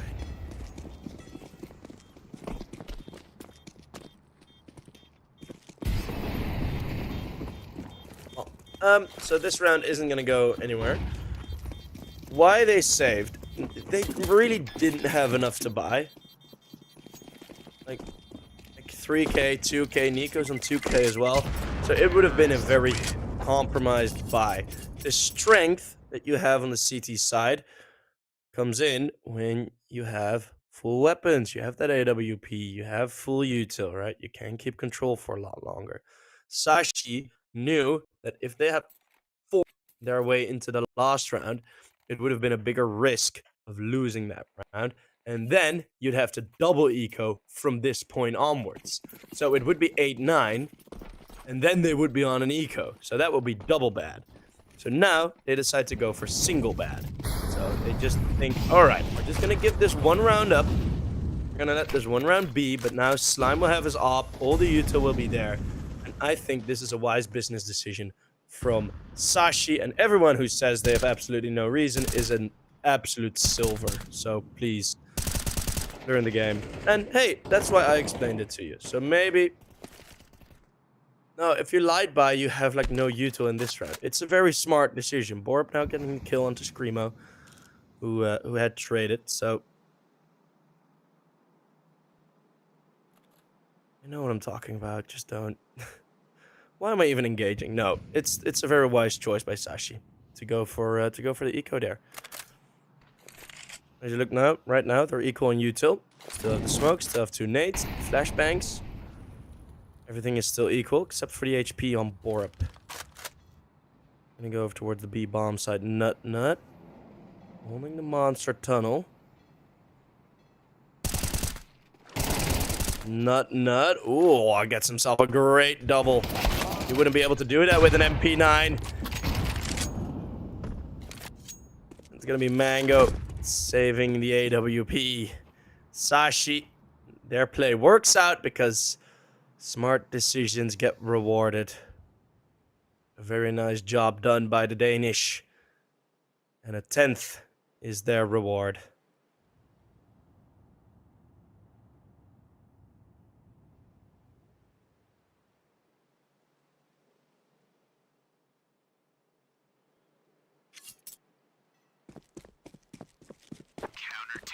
Mango.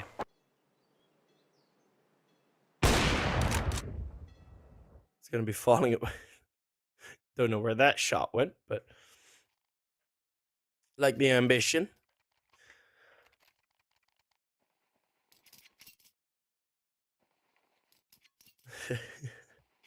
Two friends meeting in the chat, but yeah, I mean, Sashi, very safe choice, and it works out lovely for them.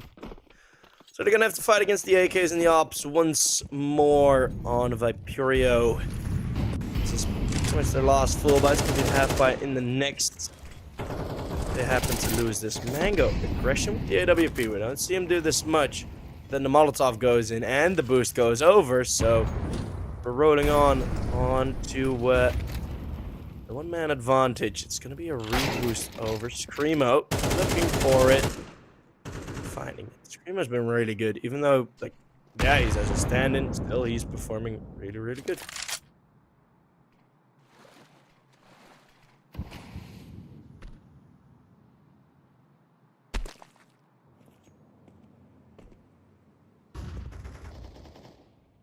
Four versus 4. A bit back and forth. Screamo doesn't want a completely wide peek. If he does, he'd find a very exposed Borup. Unable to. They don't want to go for the close by peek.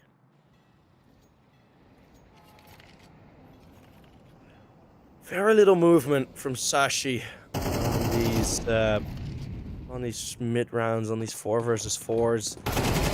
And it is making somewhat the safe decision again, right? So yeah, not we're getting 1 this time. Last time it was 2. Borup is gonna get caught, so 2 versus 3, and Sashi are gonna call the save. They want to keep this up. Viperio have done really well at least making, like, at least holding the pressure on Sashi, right? The financial pressure is really there. That's why these types of decisions get forced out of them. Viperio actually sneakingly starting to look good on the T side.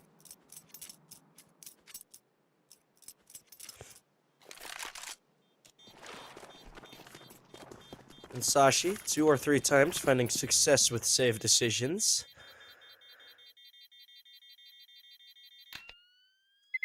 Making it happen that they don't really go that aggressive anymore. Which is a bit of a bummer because, well, even Viperio's CT rounds where they went aggressive were very overwhelming.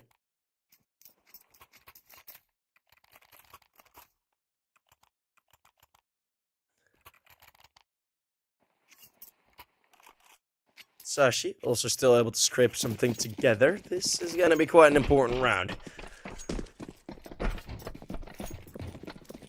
Sashi have the loss bonus built up a bit, but they're lower on money. Viperio, more money, but no loss bonus. So we're all at a quite equal position. Well, 1/2 by 1 eco. Upcoming after this round, depending if there will be things saved or not, of course. Nico. A boost in a different spot. This one looks towards Khan. Mango is looking for the jump. Eek.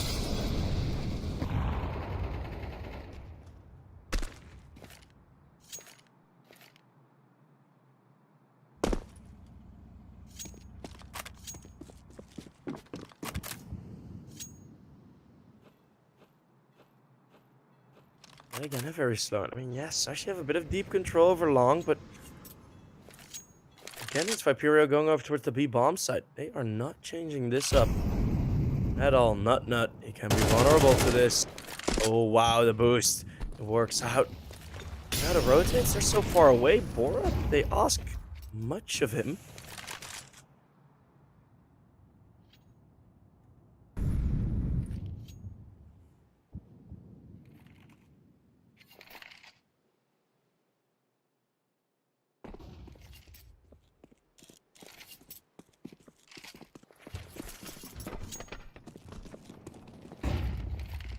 Five members of the T side are now going to start running in. Prime needs to catch good timing. That's one. Is there more? Oh, couldn't decide who to aim for. Shot right in between them, as most of us do. Thrown into bank, and Sashi, they're forced back again. Again going for the save. Yeah, Sashi now, they're really being put under pressure by Viperio, who aren't playing any magical CS. This is, yeah, it's so weird because there's no standout strategies, standout plays. It's just making 2 or 3 very simple decisions, and Sashi don't really have the answers for it. I mean, what did Viperio really do in that round? It was go for the boost and then execute. Hey, that's it. It's as simple as that. So, I mean, props to them for keeping it simple. It's a difficult thing to do in pretty much all sports. If you make it look simple, you're probably the best on the field.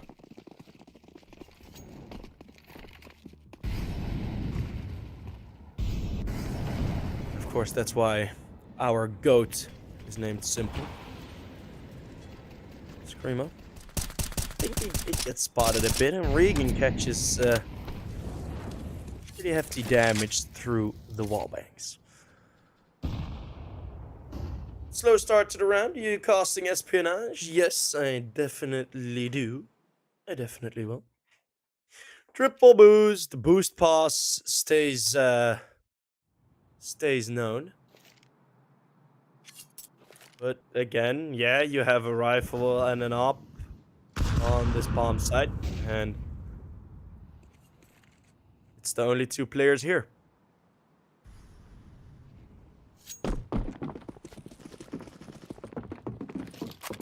It's gonna be a very close finish, Borup. Let's find the opener, and now Viperio look a bit disjointed. To regroup, they need to care that... What? I've never seen that boost not get a kill. Zodi, what an insane peak that is. Just prepped for it. Now we have Slime on the bomb site. He can be a hero. Tags 1.5. Now on the side, needs to turn around this pillar. Finds another headshot. Makes it a 2v4. Slime, he can be the hero for Sashi. Borup is still low. Mango and Zodi, they need to do a lot. Borup and Molotov really forces his position, makes the decision for him. Mango, they'll be able to plant the bomb. Gonna be Zodi the protector. Mango, the attacker, but the flank coming in from behind. It's gonna be 1 kill, and Nut 2 on the USP. A double op save for the next, a single op save for the next. And Sashi on some slime heroics on the pillar.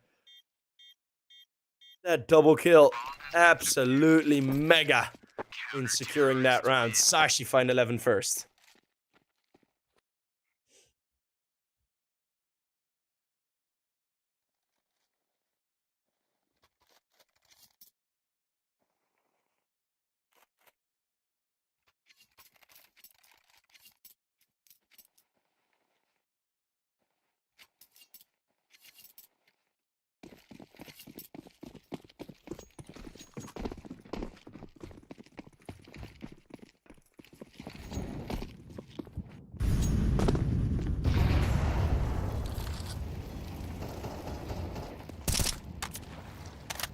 Oh, Viperio.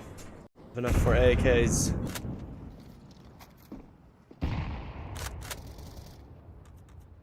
A map point, a near horizon for Sashi. It's a contrary term, but Borup will counter everything that they throw into this bomb site. Who guessed it? You hold it with 3. That it will be a lot easier to hold that bomb site. Sashi have an opponent in Viperio, an opponent that runs or has run out of ideas, of firepower, of willpower after losing a round against just 3 weapons and the USP.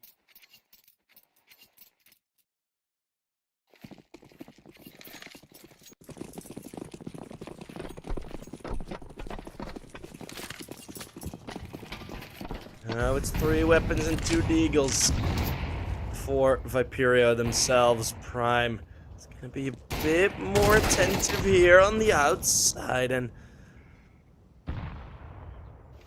just falls back just to re-peek into more play. Oh, slime. Oh, no. Oh, the MMS just sprays him through the smoke. What is going on here?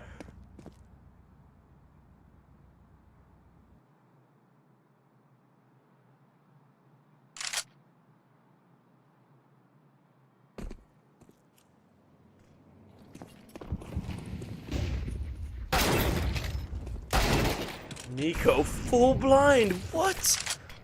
Still catches Regan and Zodi. 2 very clean shots. It does return it to the 3v3. Bomb has been planted. On for MMS. 4 HP now, but Screamo cuts down 1 more. Nico with his 3rd. Nut from behind. It's Mango in a 1v2. The op. The fruit. Can he be sweet? Can he be fresh?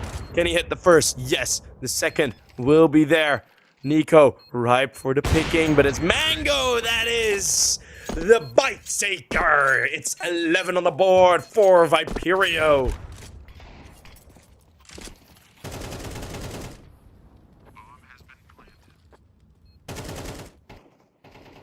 And the Danish offer prevents a Danish 13th.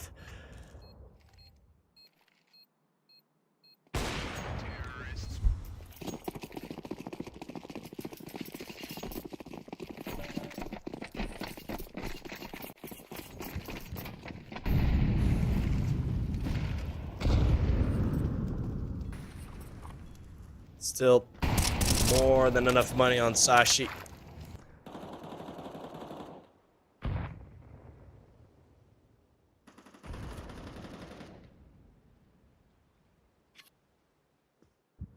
Pop of Slime is still there. I won't imagine mistakes like that from him 2 rounds in a row. Viperio, yeah, they win the round, but look at what they have, or more what they haven't.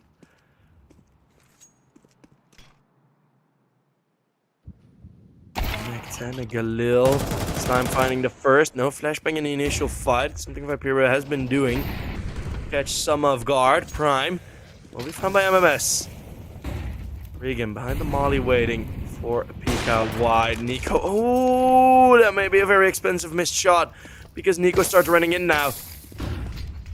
Nico Echo, 44 HP, shoots at a grenade. Ambitious still goes down. Nut, and Borup. In a 2v4, it's a 1v2 that went Viperio's way. Gonna be a trade of clutches. Or will Viperio get OT? It's looking likely, but now it's looking a lot less likely. Nut, the decider. And it's the final kill. The bomb hadn't even gone down yet. It is Sashi in the final round possible that will take the W over Viperio. So they shall continue in this tournament, and Viperio yet again eliminated from an EPL group stage. They are not they are struggling to get out of the group stages here at EPL. But it was a very exciting game to end on. We saw two quite bit of a blowout on both maps, so it was very fun to see a very close game, a very exciting game that we just had. So that was a very fun game to watch. Both teams did make a couple of mistakes, yes, but hey, that is what makes it fun, right? You can also watch like lower level football games are also still very fun. So it's vibes. We saw a very fun game, and we'll have one more. Hey, it's gonna be Damo ECLOT versus Espionage in the next, the loser of which will face Sashi again, or for the first time in this tournament, and the winner will present their spot in the playoffs. So we shall head for a quick break, and when we are back, we're gonna be back with a different best of 3. Yippee! See you guys in a bit.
everyone.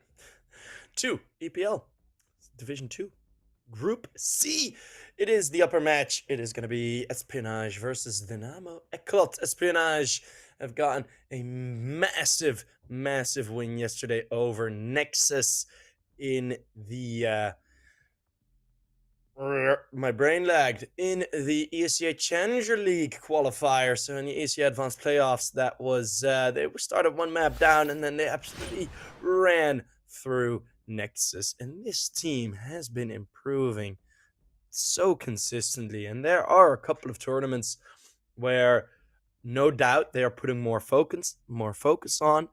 And they are getting great results. I mean, they are in the Challenger League now. They beat Nexus, who got a deep run into the major closed qualifiers. Espionage just barely missed out on those qualifiers.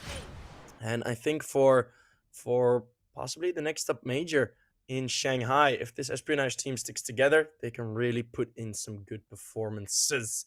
And I'm excited to see them play in the Challenger League next season.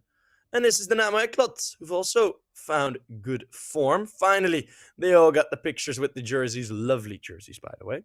Also deserves to be said. Blitz and Kreese have been... I think Blitz has been one of my... Yeah, of course. He's not as new of an addition at this point, but he has been one of my sort of new favorites for this team. Well, he has been. As Mirage will be picked by Espionage, Anubis for the Damo ECLOT, and Decider shall be Ancient. So we do have quite a brawly pick of maps, which is going to be interesting to see. So a lot of nuanced strategies will probably surface. As yeah, I'm mostly excited to see how they play. It's going to be an interesting battle between Forsey and Lucky as well. Two players both on the AWP, both already with quite a good bit of experience. Forsey, of course, had a stint with Entropic, has been in the scene for a long time, and Lucky had his very short stint in Astralis, of course, with the whole Astralis shebang that happened past half year or something, where everyone moved up and everyone moved down, and it was back and forth, and it was just a bit ugly at the organization. I think it's a decently good thing that they're somewhat recovering, although the recent decision with Blame F and Bro, it's... Yeah, right? Astralis haven't been in the greatest of lights, but Lucky may have found a new position with apparently a very unfocused camera. Why is my camera not focusing? I don't know. I'll just sit close to the screen. Hello. We do get a very good matchup coming up, and I'm super excited. So yeah, that op battle is going to be very interesting, and I think that is going to be quite impactful across the rest of the map by judging how in these both of these teams. And yeah, I'm super excited to see where we'll end up. We're gonna start on Mirage, so we should be starting soon. I don't know what the short delay is for, but I'm ready to go. Any predictions in chat? Espionage gonna win game. Good game. Favorite caster. Thank you very much. Yeah, I mean, any predictions? I think I have a feeling Espionage are going to take this. By the form that they've been showing recently, they have been in great shape.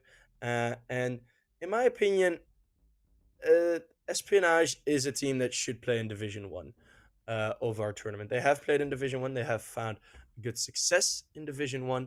So we should have... Sorry. Something on my floor. And hey, my camera's focused again. So... I have a feeling Espionage are going to take this, although Damo ECLOT have shown also great form recently. So it's going to be an exciting match. Me just yapping to fill the time. Yeah, what is there more to say? Maybe Damo ECLOT's recent results. Have they played anything recently on HLTV? That is a no. But of course, they did play earlier in this group stage, where they did manage to get quite a decent victory over Sashi. It was a big loss on Mirage, so that's probably why Espionage picked Mirage, as Dynamo Club went 5-13 against Sashi, which is a bit of a rough one. And of course, Nuke and Inferno. So it's going to be a complete different three maps than what they played against Sashi, except for Mirage, of course, for Dynamo ECLOT. And then Espionage, yeah, they lost on Ancient. So Ancient still being in here as the decider, that might be a bit dicey for Espionage if we do get there. But on Overpass, they had a good performance. Overpass not being played, of course. So, yeah, interesting to see. We have no real setups for it, at least not from this competition. But we know that these teams are good on the maps that they picked. Espionage, of course, will get the luck of the T side, as someone mentioned in chat. Luck of the T side on Anubis. And look at this push, Dynamo ECLOT. Wow, they're already all the way through T spawn. It's a long push. It's a long way to go. Detour has already found the first two frags. Kreese and Forzy will find two more. As Kreese came into the bomb site, the flank now coming in. And Kreese will very easily take them down. And I don't know exactly where the in-game sound has gone, but we do have the other sounds, so it's just us. It's just my voice. I'll do pew pew pew pew. Pew pew pew pew pew. Yeah. I don't need to make the sounds anymore. I can still make the gun sounds if you guys want. If you guys want some extra gun sounds, I can still do it. Yeah.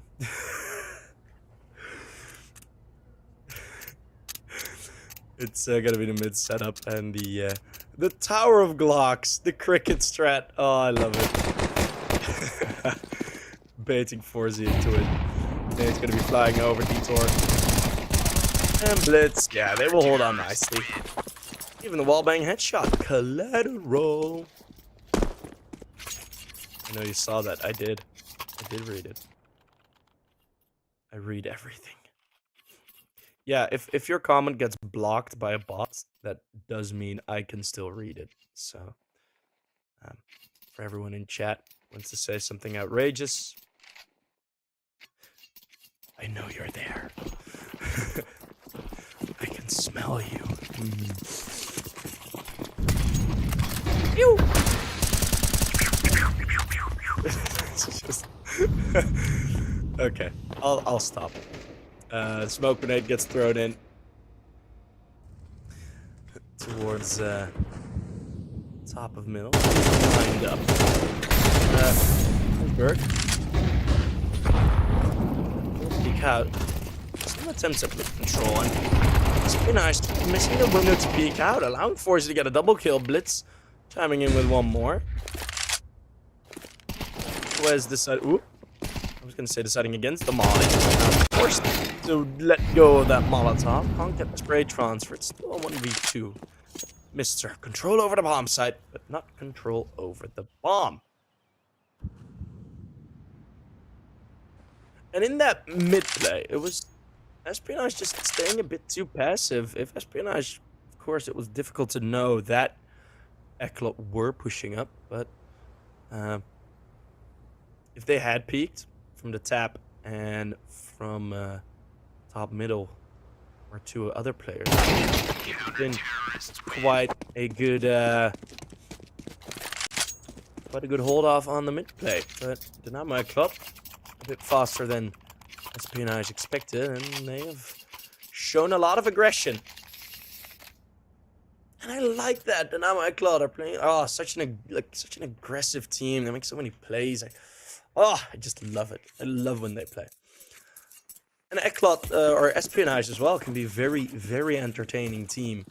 I still remember many seasons back in EPL I was casting Singularity versus Espionage, a best of 3, and it was probably one of the more exciting matches that I casted. It was just such good and such fun CS all throughout the best of 3, close and great plays, and it had everything, man. It had everything. So, and with Damo ECLOT, I've been casting them so often. So both of these teams, I do have a bit of a soft spot for them.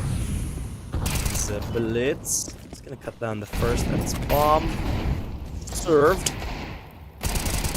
Blitz is gonna have that for dinner. Cabby has got one with the Deeg and one with the M4. He's all the way in CT spawn before he gets caught. So, Blitz gets one more kill here. That means, well, okay, that's not gonna happen, but I mean, yeah, somewhat decent damage done by Espionage. Money is tampered a bit.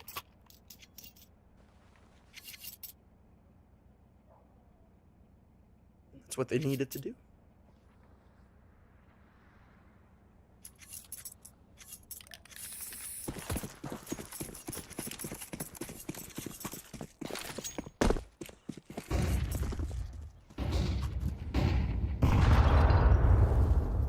Nades, mollies, everything being thrown. Well, not everything yet. Both teams holding on to a good chunk of util, and Espionage are playing it a bit more passive. Are willing to let this Dynamo ECLOT aggression continue.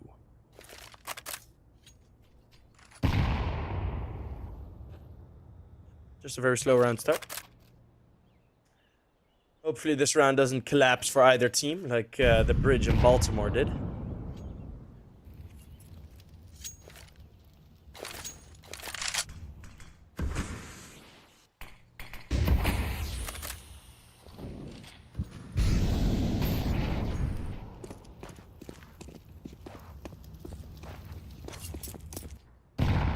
Or 0, yeah, it's a lead.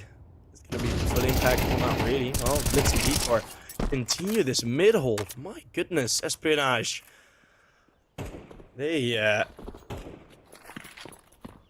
have, well, I just mentioned the bridge in Baltimore, and this round crumbles, well, just as quick. Mister, it's gonna be on his own 1v5, and Forza will easily be able to find him. ECLOT on 5, and I have a feeling I just heard the timeout type for Espionage. No, that did not come in. We can still hear when someone says something in chat, like you hear the blip.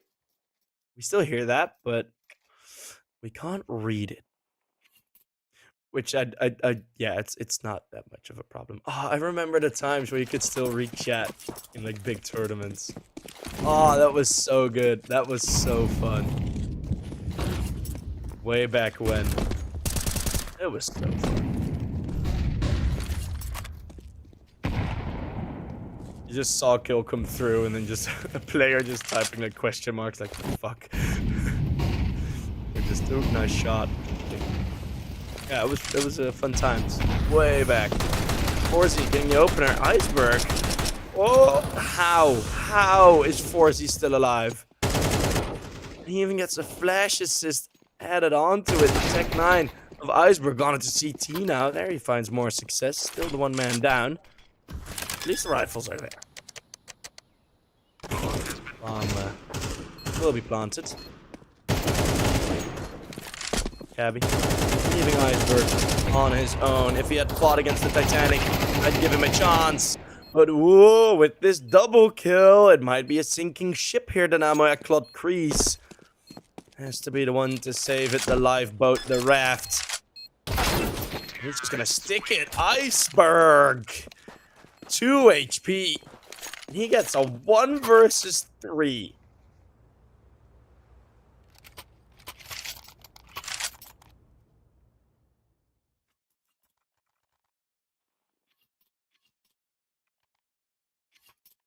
Peeking the same angle. It's team kill.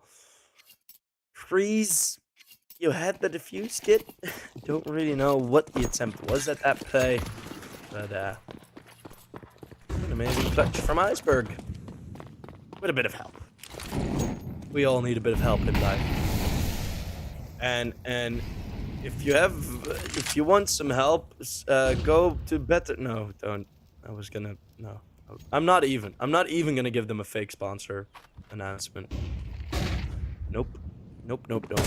Where's wait out of Palace, and ECLOT actually getting 2 kills there is a success considering how tight and aggressive that attack was from Espionage.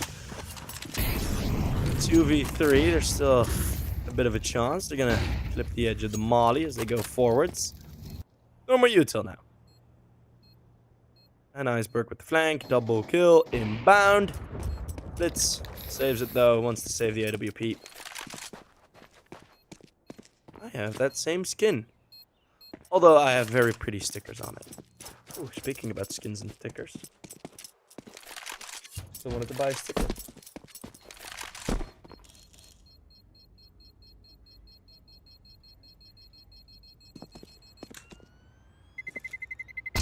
Terrorists win.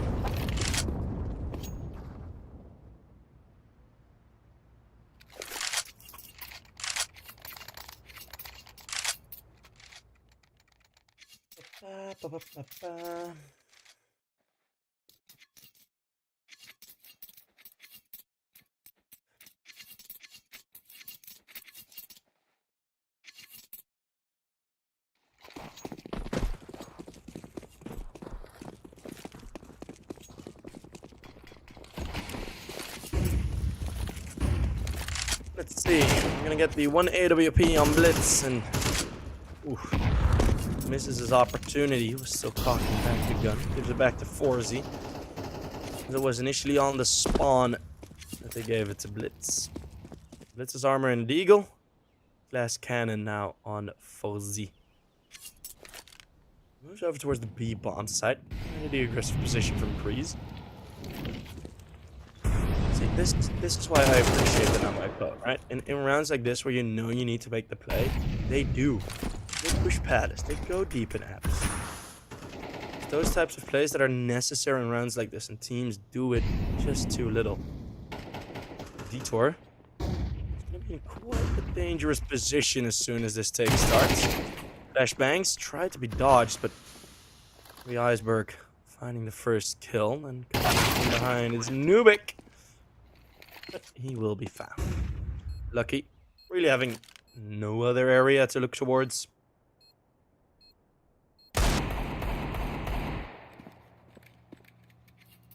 Bing boing, bing bing boing. Blitz shooting through the wall, hoping to catch someone peek at Envious side. Oh, happy with a 1 dig. Gonna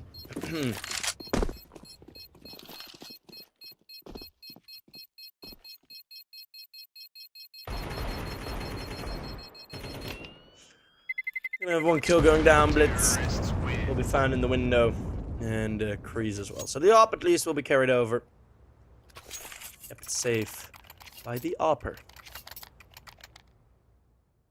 Espionage, good recovery here in the first half, and the Damo ECLOT know that they don't want to let go of this lead. They call the timeout.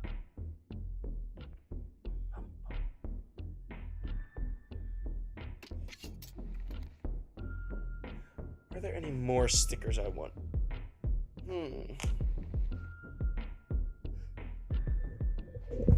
Oh, Jesus Christ. Excuse me for that. I leaned back and I pulled my mic off the desk. The man can't even stretch anymore.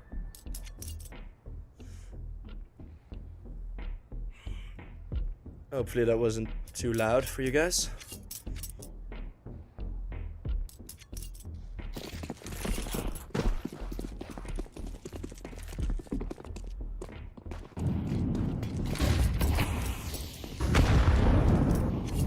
The mid place coming in again. Oh, look at this from ECLOT. Aggression once more.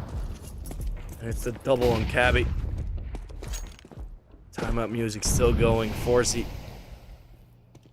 has found another one as it quiets down.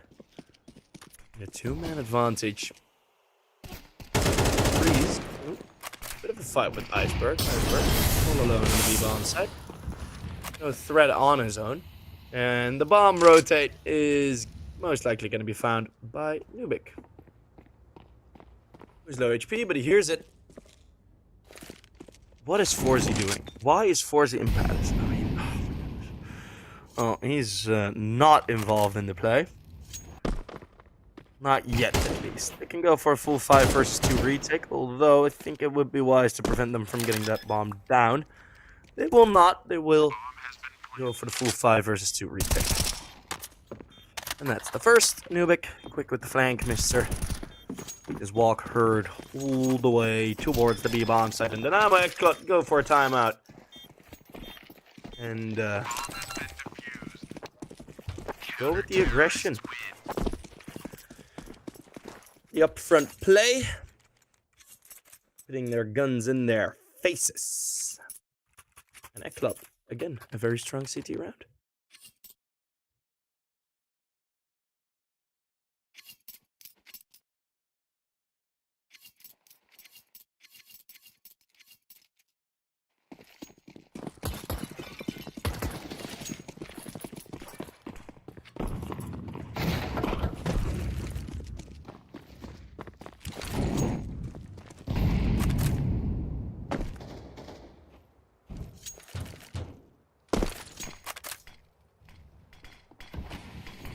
Round starts mostly by the decision of ECLOT not to go aggressive.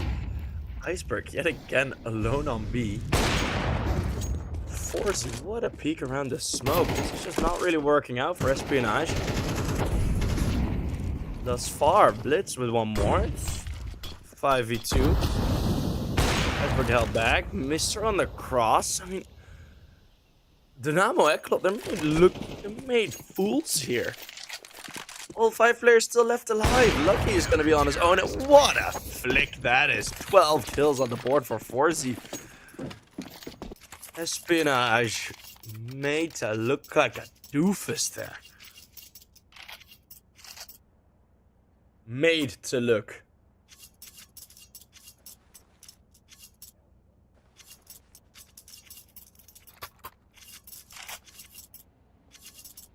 Absolutely destroyed them.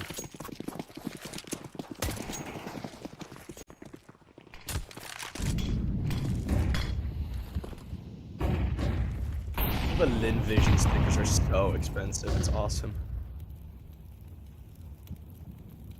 Stickers are really good. Blitz. Finding another aggressive peek. He is going to get traded by Iceberg this time around.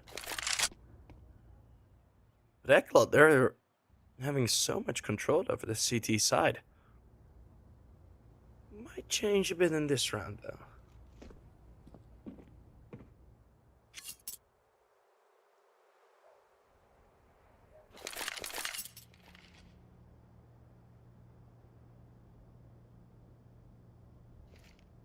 Iceberg covers a lot of the rotations. The 8-bomb set's fully open, except for Nuke. Cross with CT. Detour spots the shoulder of Iceberg. Gonna put the molly in. Iceberg just really wants to hold on to that position, but oh, the smoke! It doesn't put out the Molotov, so man advantage now. Instantly denied, and the position regained by Quez. Haven't seen much of him thus far in this game, and flank being held once more. Lucky. Peek over. Nuke caught with the shot, not even on the second try. Bomb's way out in the open, and there ain't no smoke.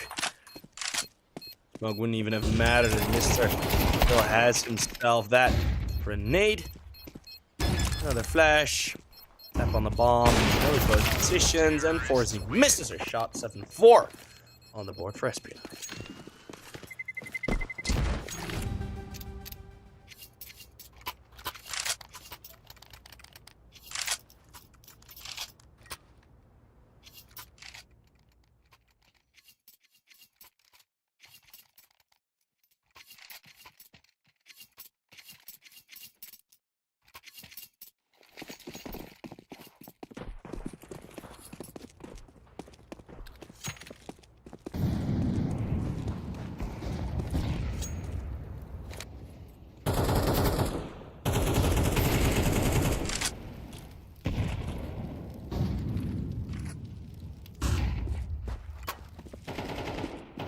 is Mister. Ooh, Mister gets a double opener. They deal with the aggression finally.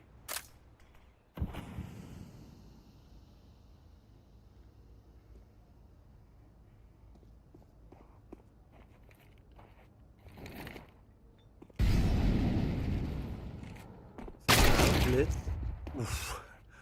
Lucky with another great shot. A 7-5.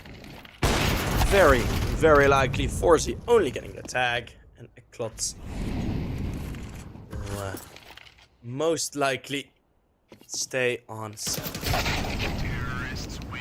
There we have it. 7-5 at the halftime.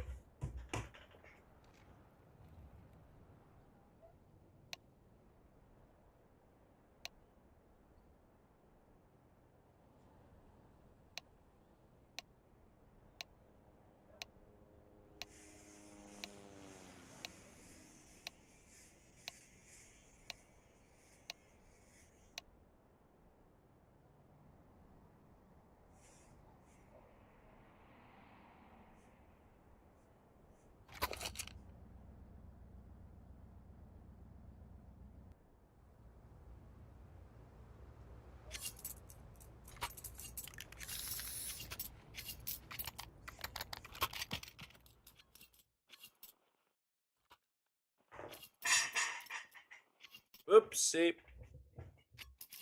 No one heard that.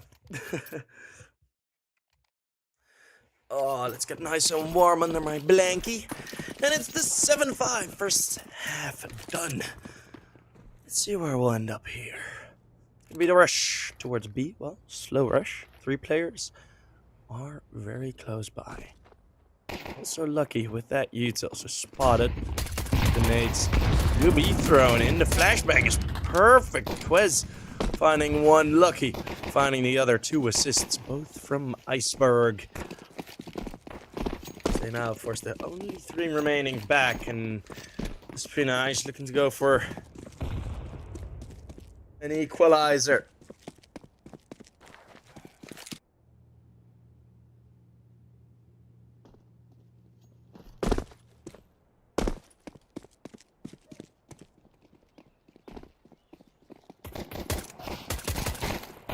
Is Nuke finding one. Iceberg dancing around the box. It's Nuke with one more. Could still go awry for Espionage, although I do think that they'd still have it. All players close and all positions known. It's gonna have to be some incredible shots hit. Those shots will not be hit. It's Espionage picking up the pistol and preventing the bomb going down.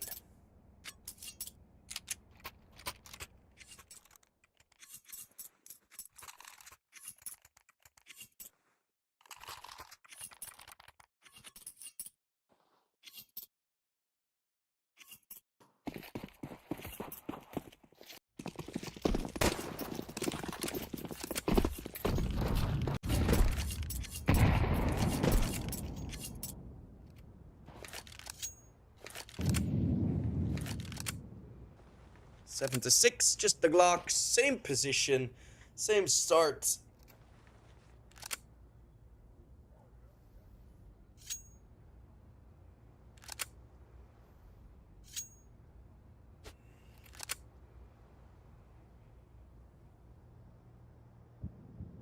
And we're just having some fun here. Slow round, nothing really happening. No check either.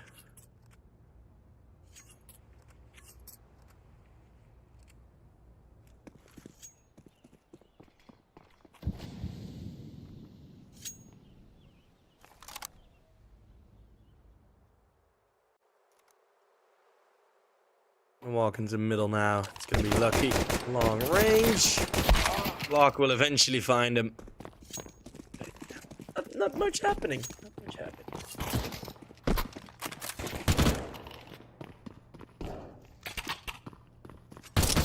Counter-terrorists win.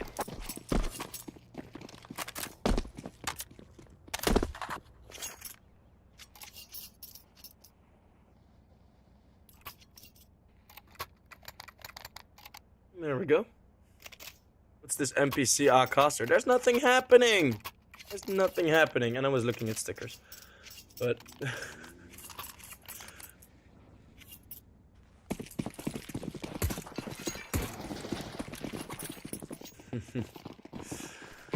Ah, finally, we're getting into the gun rounds. Nades being thrown in and over.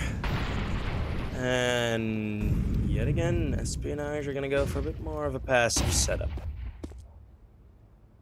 No real pace.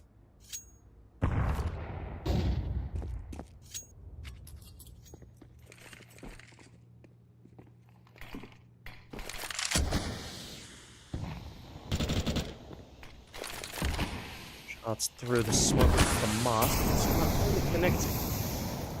Espionage, no mid-control, but we have mid-controlled.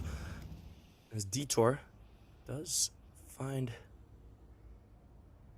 sort of failure in that door handle. He opens it up a bit, just a creak to peek through.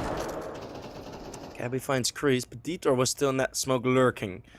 Connector fully theirs. A bomb site pretty much all theirs. It's only Lucky really with FAMAS of all weapons to hold them off. Detour still in connector. Cabby should win this fight, but he ignores the positions. Detour with 3. Highly impactful round from the ECLOT player.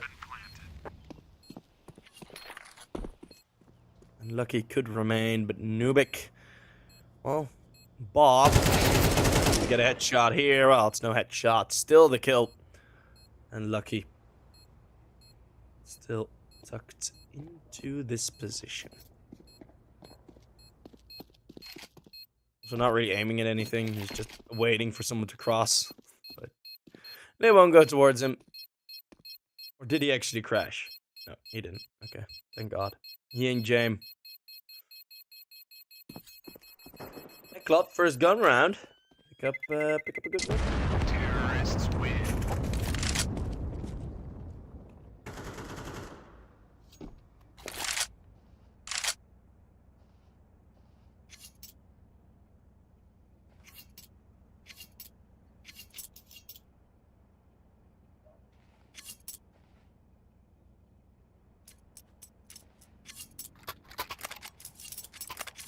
Eight to 7. Hold up. Let me get my... It's gonna be, not the greatest of buys for Espionage. Still, at least a couple of weapons.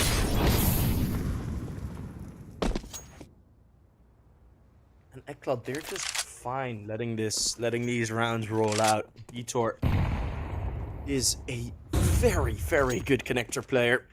Oh, we saw a great example just now, but wouldn't be surprised if we get to see him get some more kills in that position in the upcoming rounds. Would not surprise me in the slightest.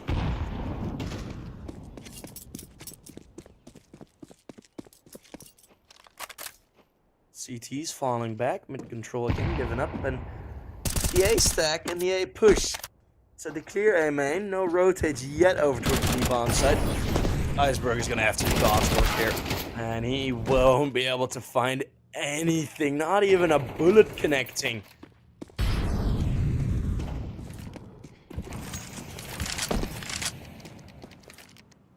That's pretty much gonna be the round done.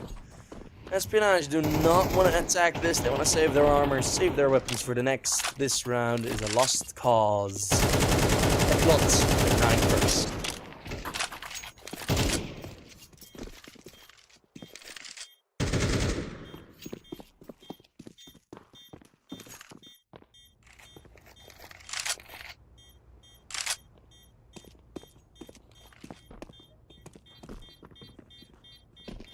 I know what I need, and it's a Monster energy drink.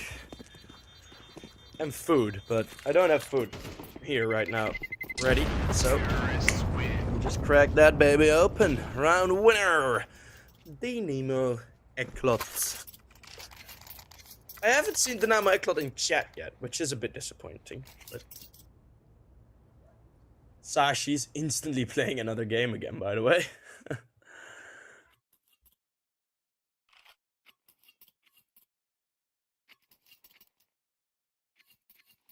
Or thinks he's sponsored. I'm absolutely not. I'm a Dutchman. I don't think officially I can be sponsored by Monster. Because...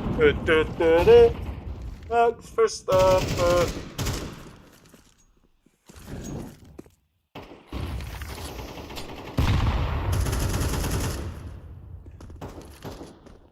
What the hell? I look away from my screen for 1 second and it's detour with the double kill. What?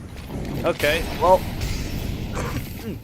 missed Molotov, but what the? Okay, that round. Okay, wow, that went very quick.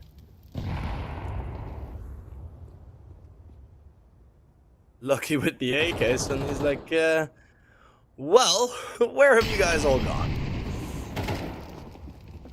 Lucky's on T ramp. This round is. What is this round? Detour, what? Okay, sure. Detour getting a triple kill. What the fuck? ECLOT just hitting every shot, and now it's Espionage's turn to go for their CT-sided timeout. And I have time to take a sip of my monster. And I'm gonna make it as loud as possible.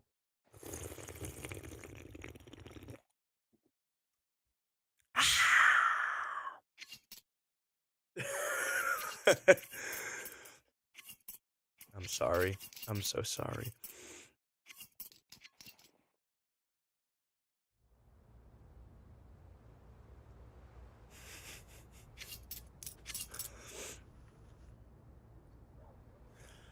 Will the timeout help is the question. We really haven't seen the lucky op on the CT site yet.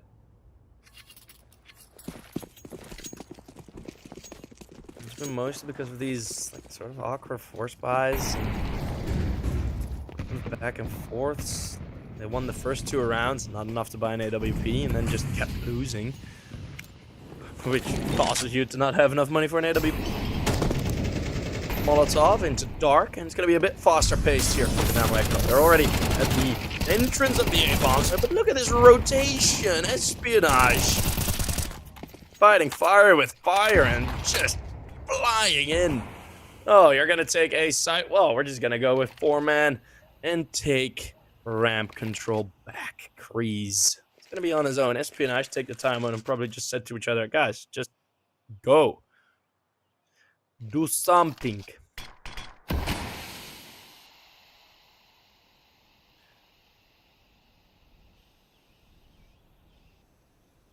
And,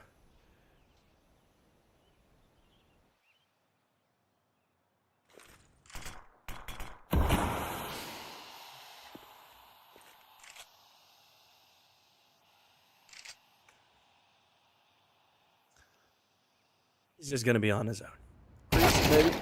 The 1v4. Oh, he does get the first. Now, suddenly, this round opens up. It doesn't really. No, I'm just hyping it up. Is it effective? Can I hype this up? I'm going to try my hardest. Kreese now. The positions, they are being spread apart a bit more for Espionage. And Kreese is lurking over that smoke, looking to find his next victim in 1 versus 3.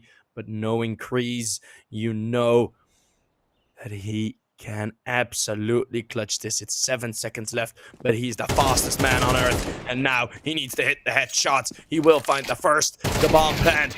It's gonna be another kill. Not the round victory though, but it did actually do pretty well in that situation.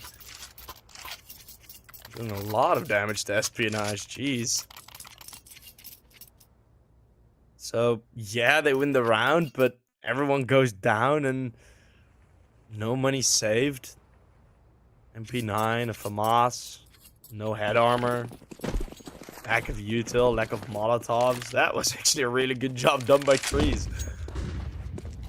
So I was hyping it up for the memes, but actually he did very well. This Blitz now takes carry off. Kreese were missing the entire fight in middle, but that is no worry because Nuke, of course, is going to get a great headshot here into CT.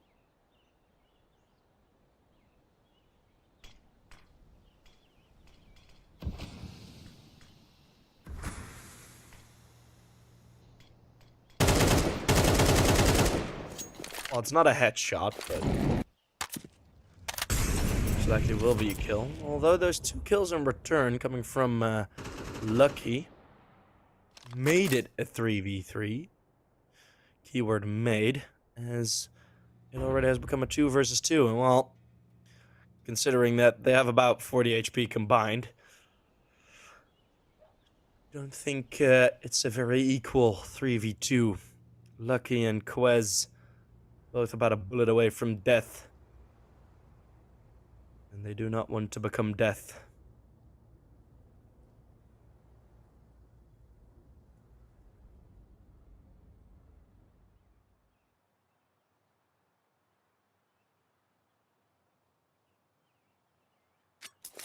Damo ECLOT, they're just waiting around a bit. They still know that the dangers of a 2v3 like this. Espionage were walking around, they hear all the util thrown on the A bombs, and they're just like, yeah, we're gonna be falling back. So good round for Damo ECLOT. Very, very good round.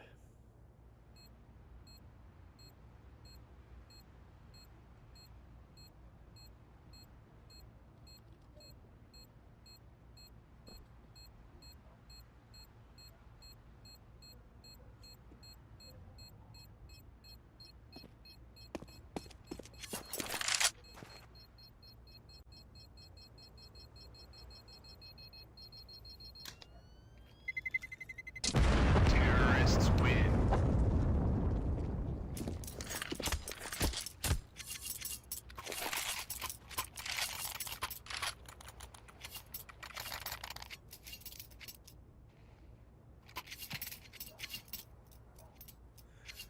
It's quiet. Why am I not talking? I was staring at the screen.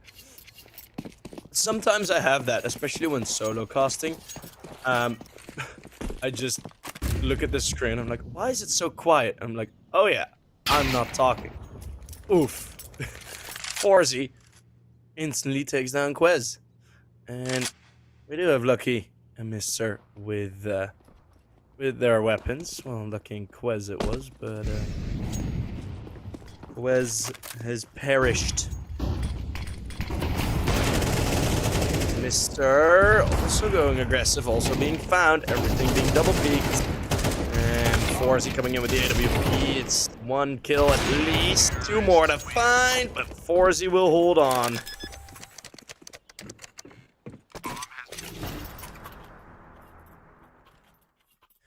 And that shall be 12 on the board for Damo ECLOT on their opposition's map pick.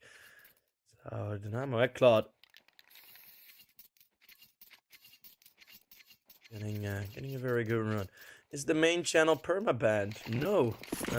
We've had password issues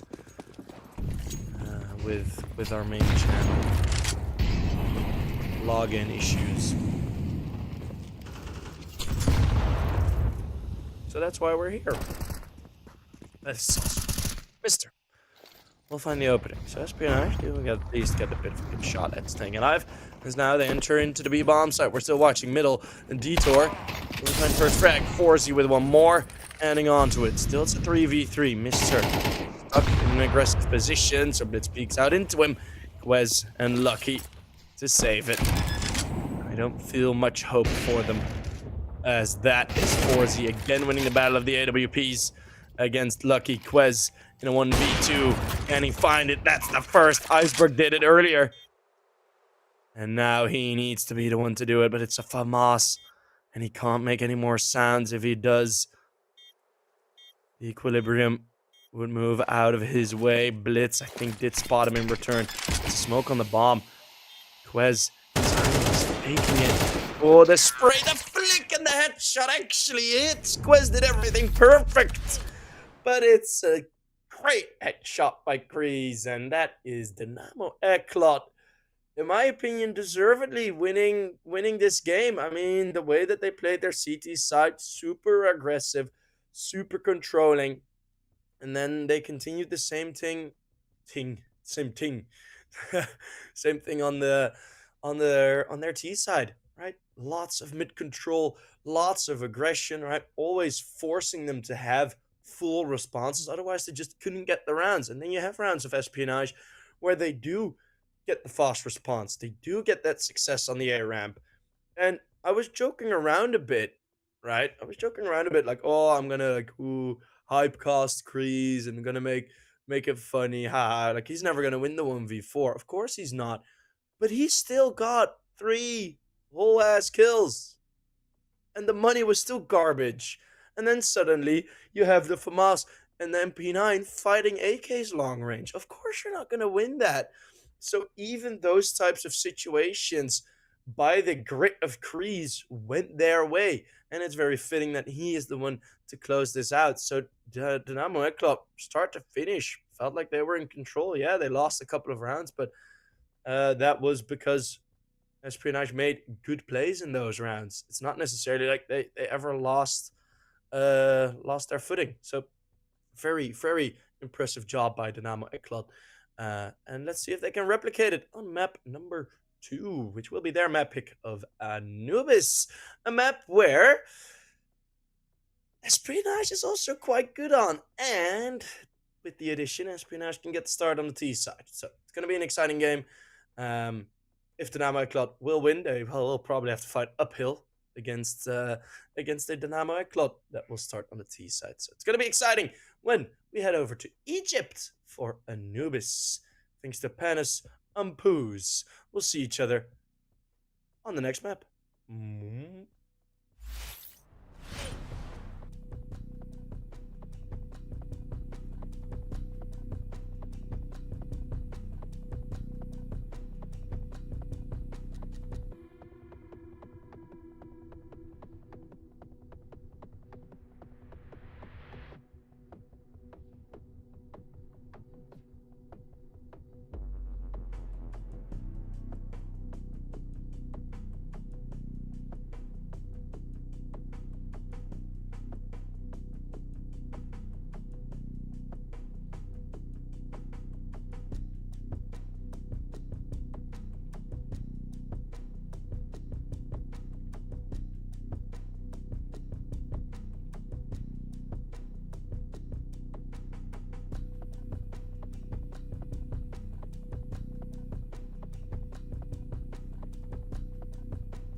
Hey, map 3. It is our map 3. And oh no, not even. Wait, no, map 3 was last time. I'm dumb. It's map number 2. I'm stupid. I'm sorry, guys. I'm stupid. Forgive me. Cabby to the opener. And Blitzels for catching a dink to the brain. Well, Nuke and Forcey then go out of A main. And again, it's the Damo ECLOT aggression on the CT side that works oh so well. And maybe, just maybe, that is why they were confident in this pick of Anubis. Knowing how important that aggression can be, it's bomb dropped on the stairs within that triple kill.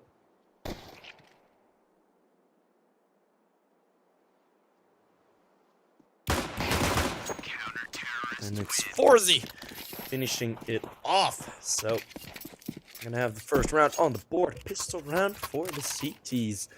Undoubtedly, Espionage will get some rounds.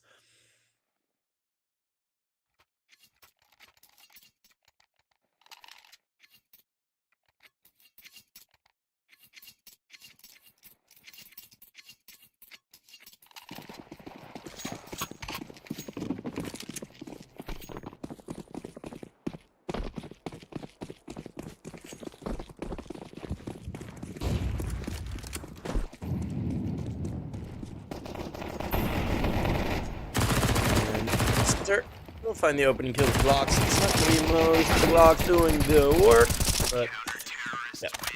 There we go. Easy mow down, easy mop up, easy clear. Oh, what more terms can you use? Easy shebang. Easy baboom. Maybe. Maybe all of the above. Who knows? 2-0. Espionage are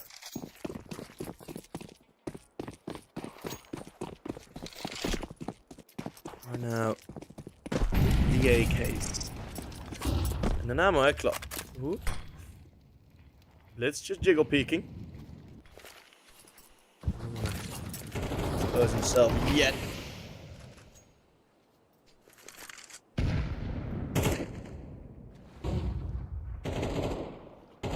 Iceberg finding that opener. This was actually walking out of cave. Maybe it was forced out by Molotov. We couldn't see, but it's an opening kill nonetheless.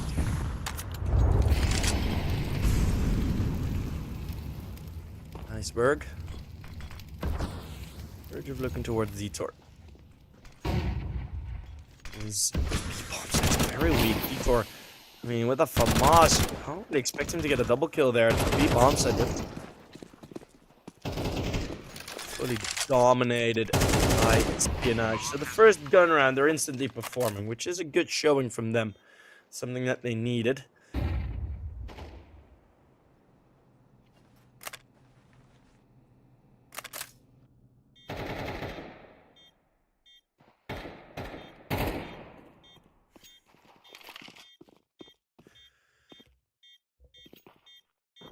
It will just be the 4-man save.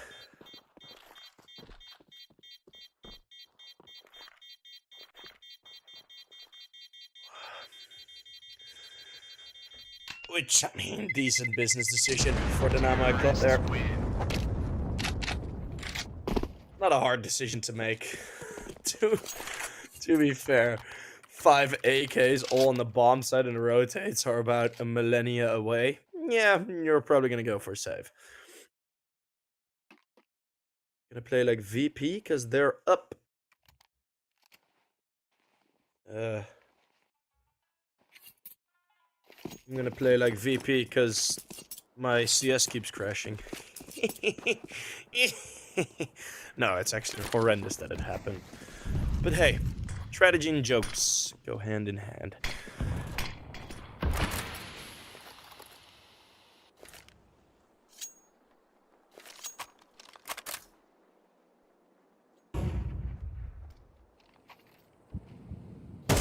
Not going for aggression every single time.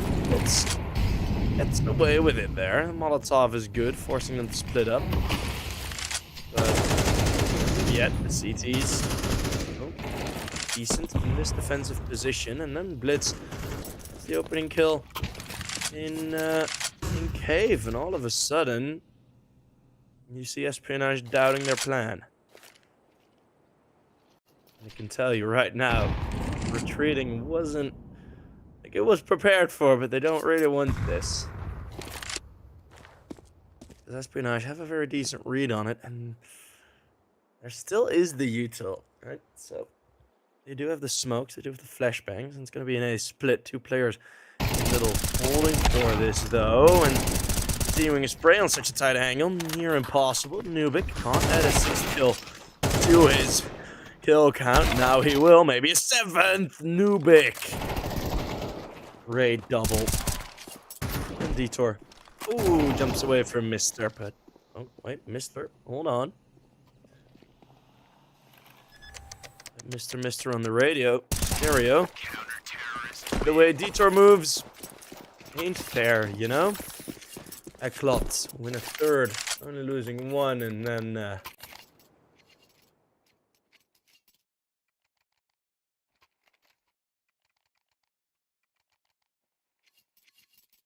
quite quickly fighting back. I'm fighting back strong.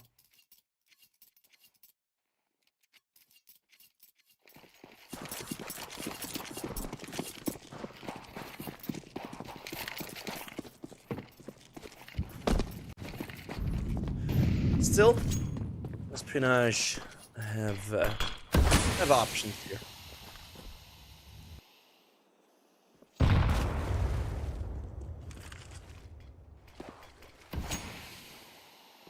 Loudness jumping into water, and ECLOT, they're confident in their defaults. They're confident in that Nuke will hold on to the A bomb site, which he's 7-2. He probably will. And of course, going for an A rush, you have that delay because A main is quite long. Right, so if you want to get those setups, if you want to get close, it's very risky as a T side to not use any util to get up to that point. And if you use a bit of util, of course the rotates are going to come in. It's a 3-player move into Cave to keep that control as Dieter and Blitz open it up. And needs towards main. Get a great play. Dieter and Blitz now continue the fight. And it's Lucky on his own, that opening 2 kills. Not yet traded away, and wow. Oh man, again, such a nice play. Just starting in those defaults, yeah, but Damo ECLOT, they are not scared to go for plays that are outside of the norm. You don't see that often. Oh, okay, cool. The B take's coming in. Push 3 players into Cave. Lol. What? Like, it's so good. It's so good. And now it's just the Glocks and the Tech 9s for Espionage.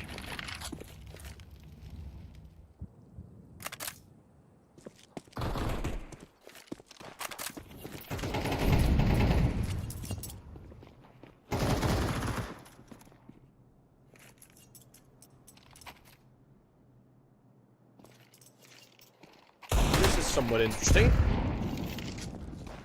Nuke able to turn around on the A run.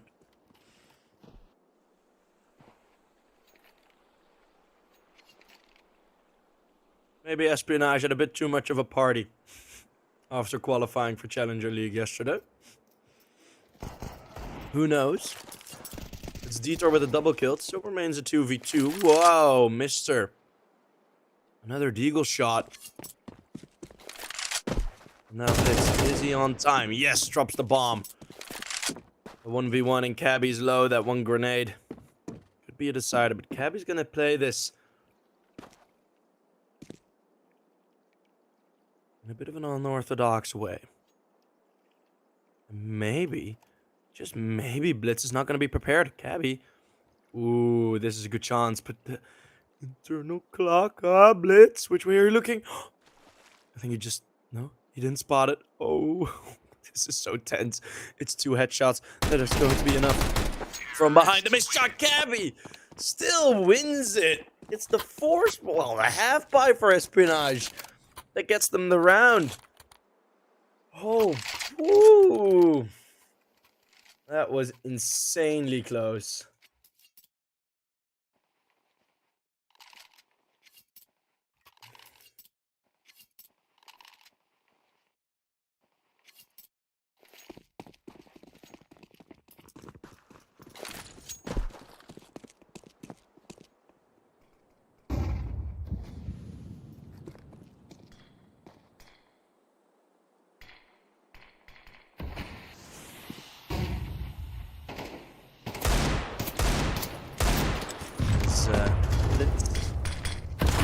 The rest of his team, by the way, are beyond the pistols. Compromise they had to make. Nuke is gonna sneak up behind Mister, and this might be a very expensive death. This is gonna be happening twice in a row now. Lit. We'll find only the one. As Iceberg just take down Blitz Nubik.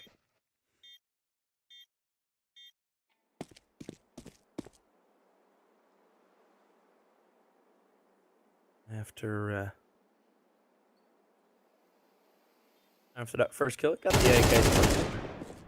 Staying chill. Well, maybe. Nah, there's no defuse kit. They're not gonna go for this round. Cold joined Red Canids. That is not surprising. I think when you mentioned that Cold left Legacy, I don't know if I said it out loud, but yeah, I mean, okay, the AK will not be safe, but I don't know if I said it out loud, which is gonna be really annoying because it's very easy for me to say. I don't know if I said it out loud, but Red Canids was his best option in Brazil to go to, which I do think is very exciting. As it was either Red Canids or Audic. I think I said that on stream. I'm pretty sure I did. That as soon as it became known that Cold left Legacy, that it would be either Red Canids or Audic that he'd go to, because those are the two teams at somewhat of a similar level.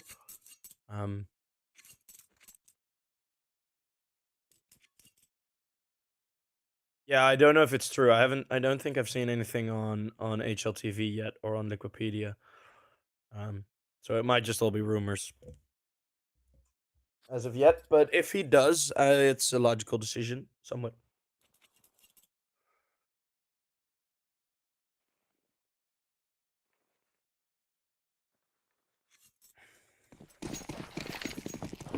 Time out for ECLOT to discuss what to do here.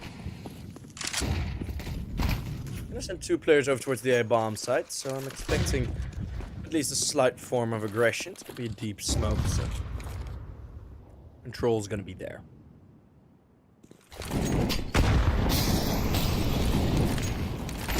Lots of util thrown in. Molotov. Cabby has to traverse. Cabby is 6 HP standing in between flames. Freeze. Shouldn't have any trouble with that. I think Cabby realized halfway through the Molotov that he thought about, probably not the greatest of decisions to make. 4Z, that's also a bit of a mistake. No control over cave. And suddenly they're at the doorstep. That is why this map is called T-sided, because you can just kick down the door and instantly be in the living room of the CTs. Gonna be another save. Espionage, they take 4. ECLOT. 4 rounds on the CT side. It should be enough, but you're becoming too reliant then on the second half pistol. So if the Damo ECLOT get to 5, I do feel for them at least a bit more comfort.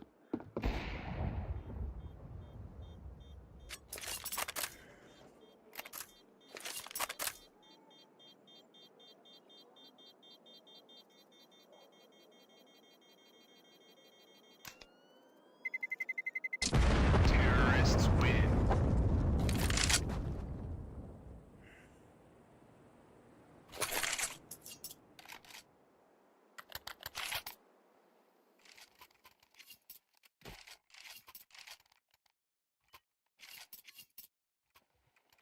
4-4.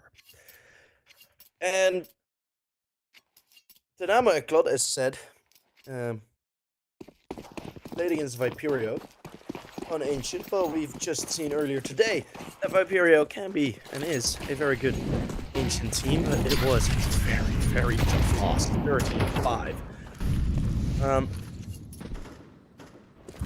So that is something that my club probably are not looking forward to all too much, the third map. Well, they're in luck, because they have the opportunity to close it out in the 2. More aggression from ECLOT. Will it be timed well? It's a bit of a scrappy buy. We have the Blitz boost, and no cave control again. I mean, ECLOT, they're forced into these, like, awkward money situations where you have plays like this happening, and Iceberg will have no trouble melting those. No trouble at all. Bomb has been planted. In the Damo ECLOT, the saves have been a bit of a detriment to them. They went for these scrappy buys, these no's, and yeah, no.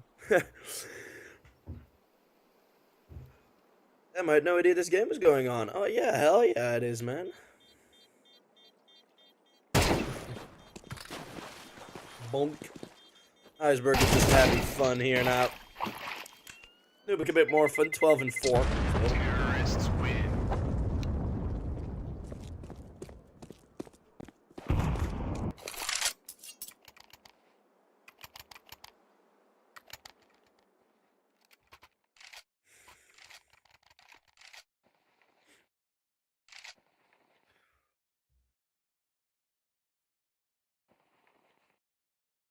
4-8, maybe.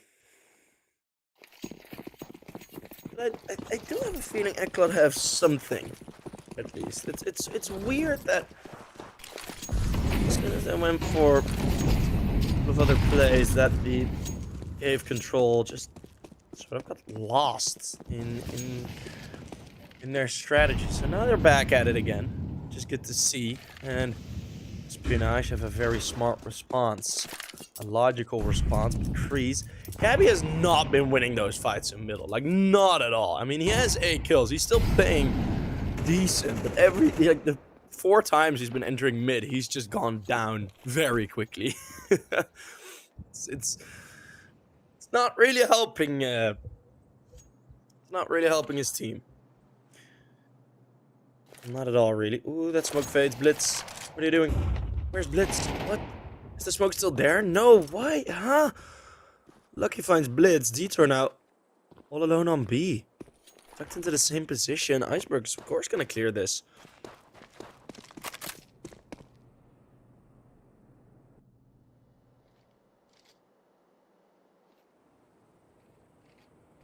Iceberg and Quez are gonna be the ones walking in. Not a lot of util left. Iceberg will clear it, but Detour will hit the shot this time. Flash goes over. Nade is dodged. At least sufficient enough. And ooh, Espionage. As their name suggests, they have been a bit sneaky and infiltrating this A bomb site, and the bomb's gonna get planted.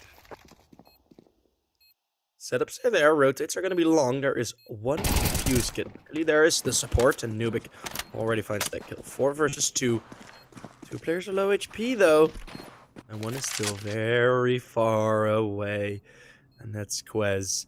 But that might be the trump card. That might be the joker in this stack of cards. And it's going to be Lucky with another shot on the AWP. Lucky just cracking them up. And before he goes down, it's Quez who already had his killer in the crosshairs. And it's Espionage on a 6th. It's a 2 versus 4.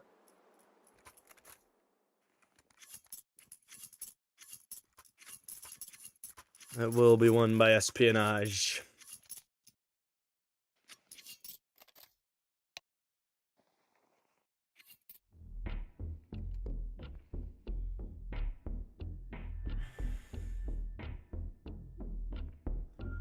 Tactical timeout called. That's a bit of a rough one.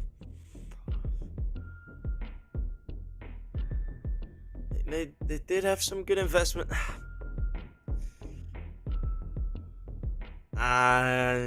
Do I like this? I mean, it's decent. It's decent. They have max loss bonus, but they're gonna be banking it on this round and then hoping that they win with enough players alive. And then yeah, you could bring it back to a 6-6 scoreline, but I think the most efficient route would have been half buy and then full buy in the absolute last round of the half. So you can at least guarantee yourself a better opportunity to get that 7-5, because you're not gonna hurt the money of Espionage at this stage of the half. But maybe I can be proven wrong. And I said on Overpass, I'd love to be proven wrong.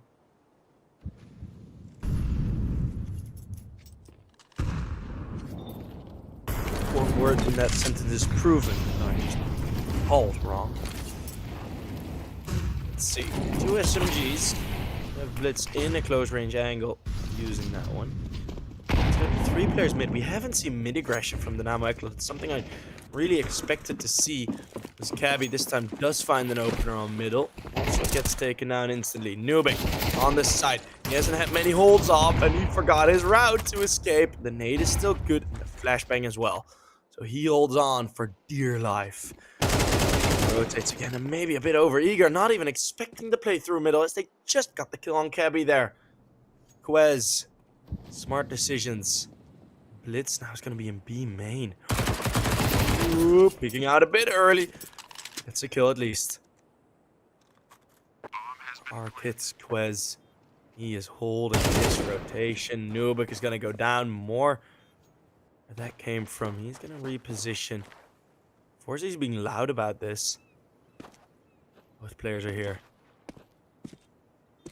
Forzy's being very loud. He doesn't check behind him. It's going to be Blitz on his own. Bomb planted. Not for him. And he's just going to take the AK and leave.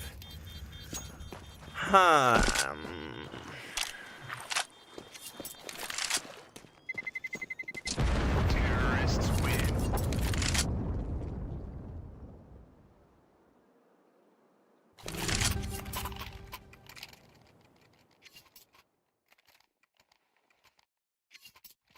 Yeah, I don't know what you're saying, but I know you're being very mean, so.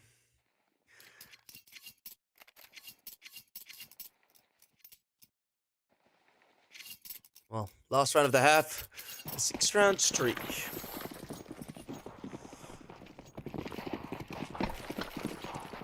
Someone in chat earlier said Espionage need a 9-3. That would of course not be the case, and people are saying already it's Jover.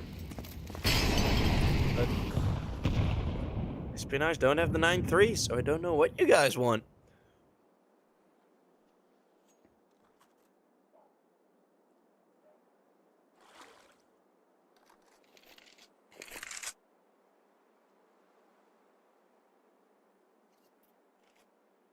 Slow walk up middle.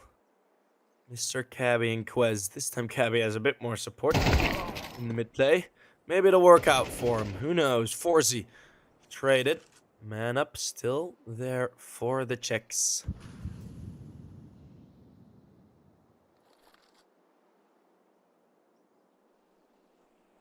Still they continue. Crossing middle. Walking into Blitz. And walk into Blitz they do. Headshot for him. Now my ECLOTs do prove me wrong. And their decision to go for the buy in the previous round is a worthwhile one. I do get a 50, most likely. Cabby though. Ooh, might have jinxed it. Nah, I don't think so. Cabby in a 1v3. Cabby in a 1v3. Mike Cabbages! Mike Cabby! All able to taxi his team home. Nope, nope, nope. Dynamo ECLOT, they do take 5. And Oh, they lost. They lost 6 rounds. Ooh la la. Yeah, they lost 6 rounds in a row. Who cares? They are still up. But well, they're still down only 2 rounds. I mean, it's not, this is not a significant point. This is, all things considered, has been quite a good CT half for Damo ECLOT.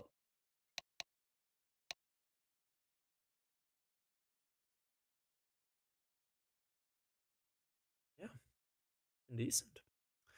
It has been decent. But now the pressure is on the boys of ECLOT to perform. Well, pressure's on both teams, but if ECLOT now choke the T side, people are gonna be like, me, they suck pee. Well, they don't, but you never want to hear that, so you might as well want to win.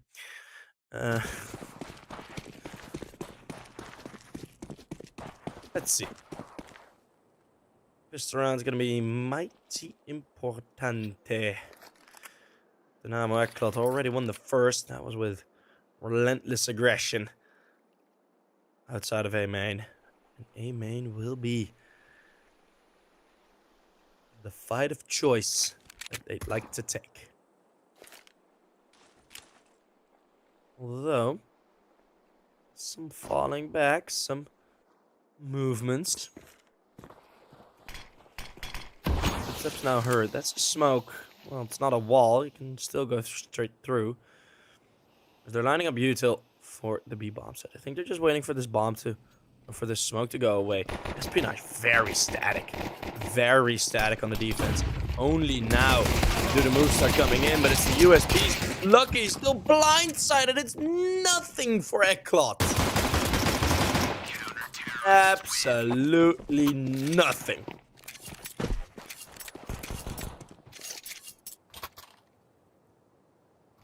Oh boy.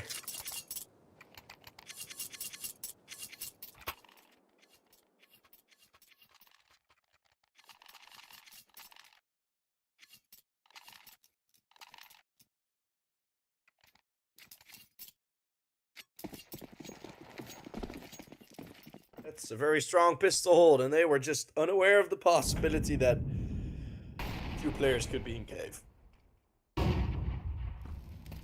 That's a bit of a yeah.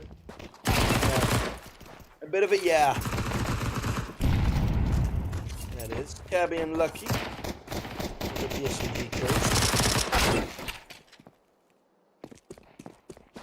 Rather efficient, you know, winning those kills.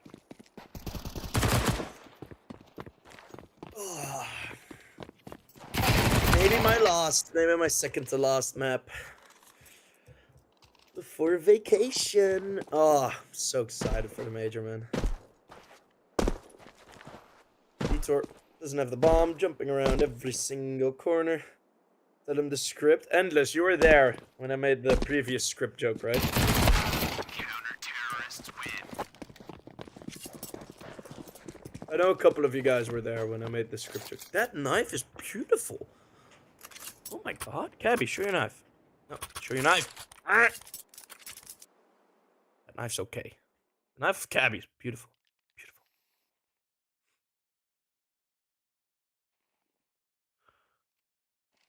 Bro, if Mouse win the major, I'll legit, like, I don't know what I'll do. I'll be in tears. Most likely. Tears of joy. Molly's nades thrown in. Mission attempted as they break open the smoke. Wes goes aggressive. Though as Lucky peeks out wide. And oh baby, that is a very quick destruction. Espionage. Going fierce. Counter-terrorists win. Going fast. Iceberg. The Molotov is the final kill. They get Eternal Fire are gonna win. I wouldn't be mad. I wouldn't be mad. I think I'm okay with a lot of different teams winning it. I think I'd also be okay if Cloud9 win it. Not even a fan of one diamond coin. So, no, I'm already out of the running, I think, for diamond coin. Because I suck.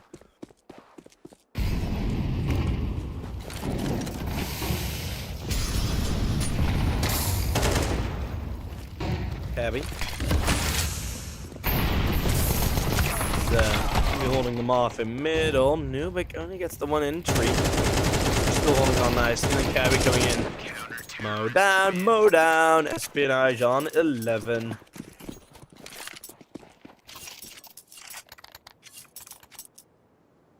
That happened very quick all of a sudden. C9 against FaZe. They can't even face each other in the final. That's the semi-final. Lol. Is it? Oh no, wait, it isn't. No, they are on opposite sides of the bracket. Never mind. Confused them with Vitality.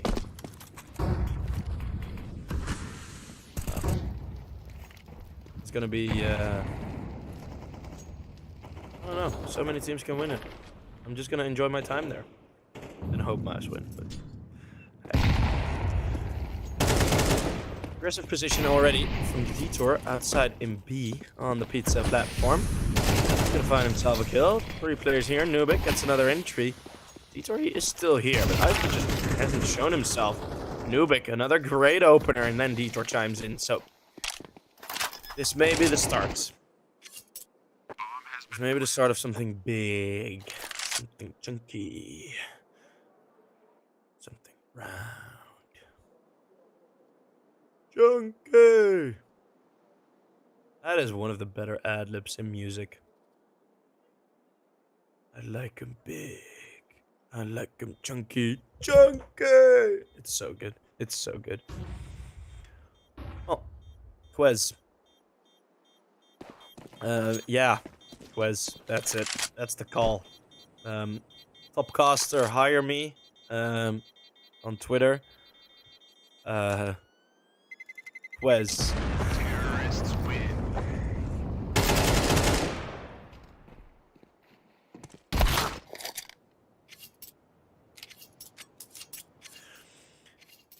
You know what I think is funny? The one thing that someone mentions in chat now. I'm glad that no underdogs made it to the playoffs, and we have all big teams in the playoffs. That is indeed correct, but wasn't everyone saying that MR12 and best of ones with MR12 would cause that to not be the case? Where are all those people? Isn't that correct? I mean, the Paris major was MR15, and we had a really weird playoff. Yeah, well, Blitz and Nuke. Bling, you know, it's the Blitzkrieg then. He's gonna try and make his way in. The flashbangs do halt him a bit, but yeah, bomb sites there's Espionage. Call the timeout.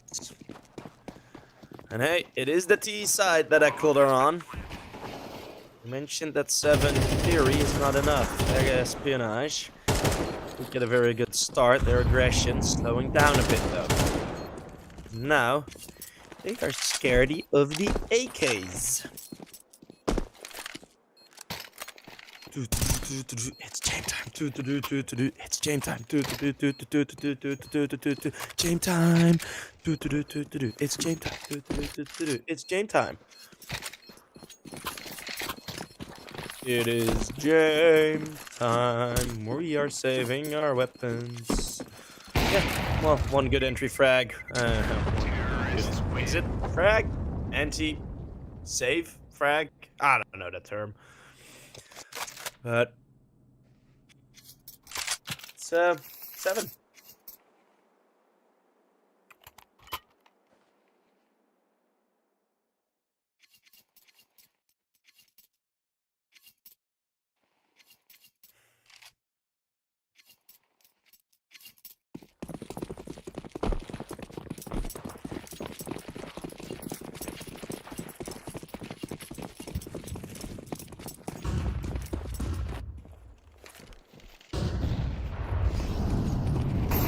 again. Entries into A. Wes will hold off one. Kreese to trade. Blitz on the entries. Being efficient. Lucky. Spinning right out. And then Molotov. They double peek them on the wide swing. Nuke with a jump spot. 2 versus 2. With Iceberg close. Bomb's been... No!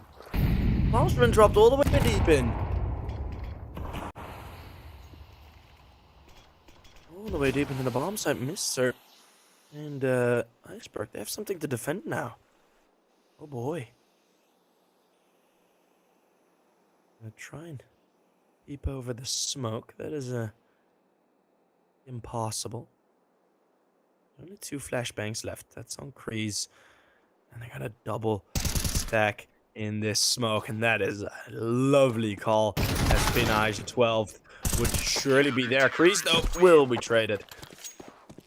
Espionage do get 12, so it's OT or nothing.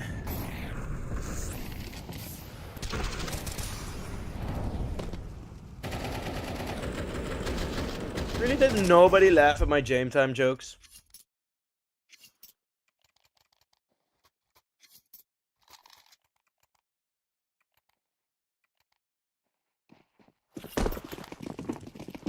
Yeah. I made a whole game time song and everyone in Thailand cry every time. No, I don't. It's 12. It's map point. Eternal fire dragon breathes above the Molotov.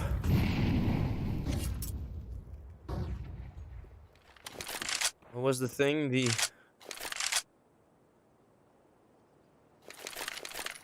constructor and the architect arrive at exactly the same time. Or something, I don't know. Nuke, taken down by aggression and Espionage, found their groove on the CT side again. The groove that was lost. Oh, he is the angry pumpkin.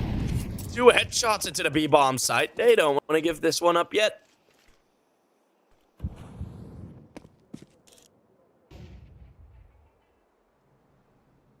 Bomb has been planted.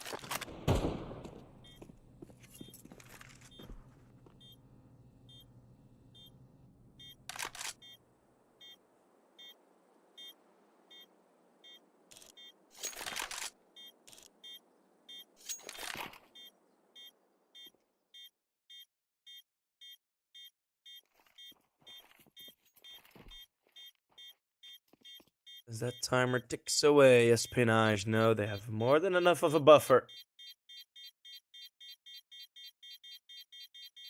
So they're just gonna keep it calm. Terrorists win. He's gonna go for the save. Holding on to the weapons should be enough if Lucky does manage to survive. A bit of a scare, but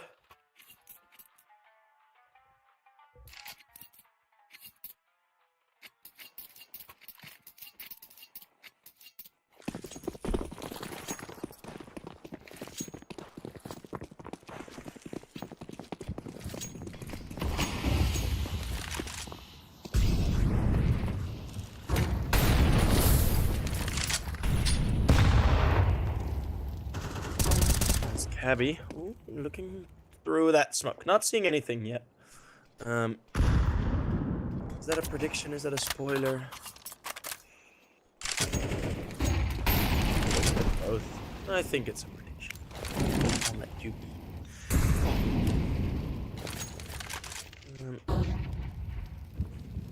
be. Nuke waiting behind the Molly.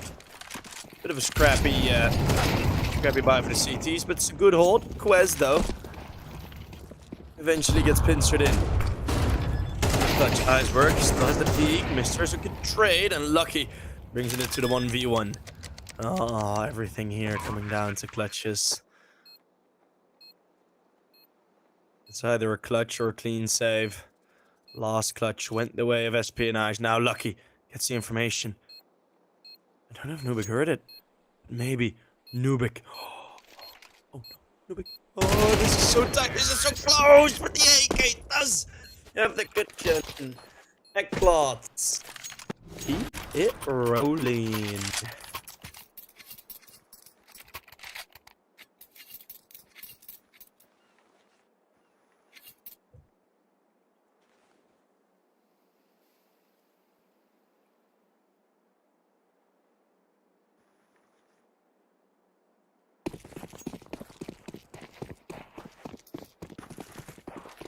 Full eco. I'll pay attention this time because last time I didn't pay attention in the full eco. It was the full eco win. So I'll try and pay attention this time. It's probably not going to be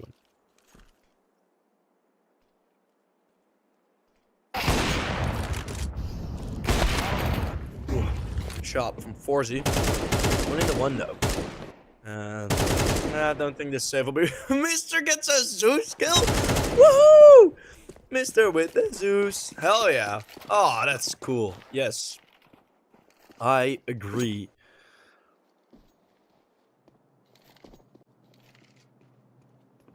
That is enjoyable. Picked up an AK with it as well. Is the bleep of the Zeus gonna reveal his position? Sorry.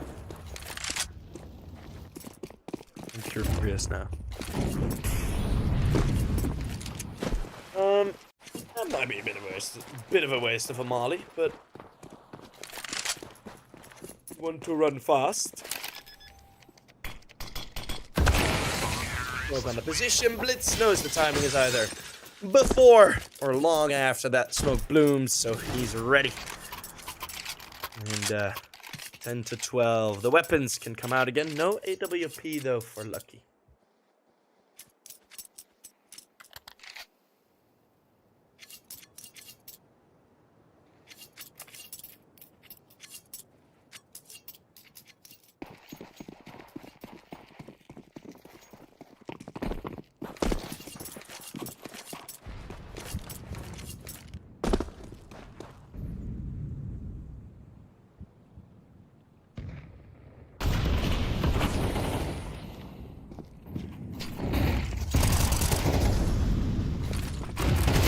Trade. Entrance of B. It's gonna be Detour. More entries. Lucky eventually finds him. So again, it's 3v3 going through the smoke. Cabby with another kill. And we might see the end here, although Nuke. Is it possible? Nuke's gonna get pushed. Nuke's still ready though. Oh baby.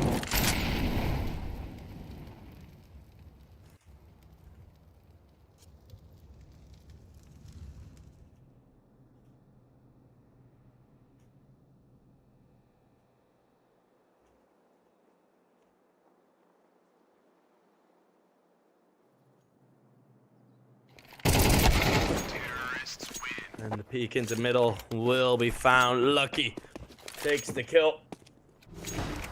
Or takes the death, I should say. It's 11 to 12. They're at the edge. At the brink of OT.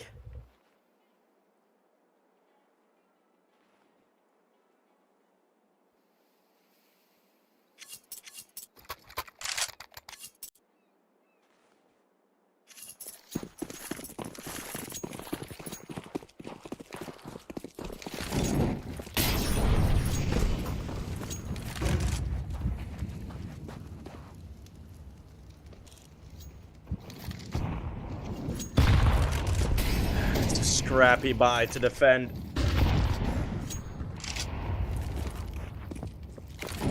And it's the B-bombs and the boost over. Is he good for one? No, missed shot from Lucky. Detour hits it. Another opener from Detour. Detour and Nuke. They've been performing for the Damo ECLOT. And they've been on it.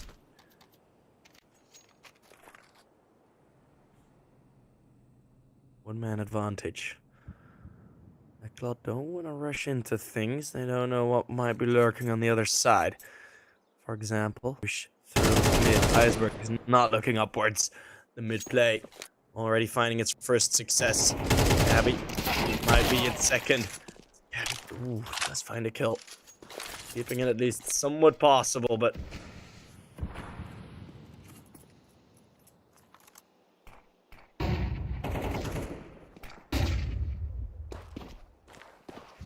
freeze.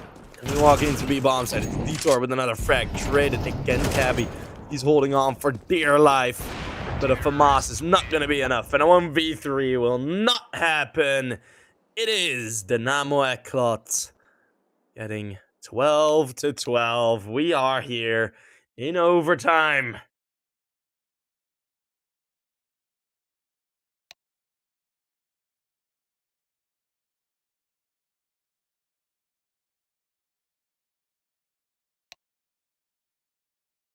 Chat is more fun early in the morning. But there are still some fun people in here. But it's like we all said 7 rounds on the CT side is not gonna be, or on the T side is not gonna be enough. And whoop-de-doo, it ended up not being enough. I mean,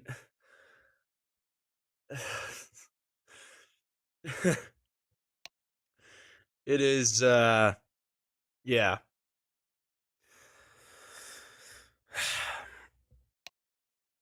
It is what it is. Let's just call it at that. Damo ECLOT. Wait, actually. Oh, wait. I just realized this game is the winner of last ECA main season and the ECA advanced season. Because Damo ECLOT were the winners of the main playoffs, and Espionage were the winners of the advanced playoffs. I just now realized. Oh, that's cool. That is cool.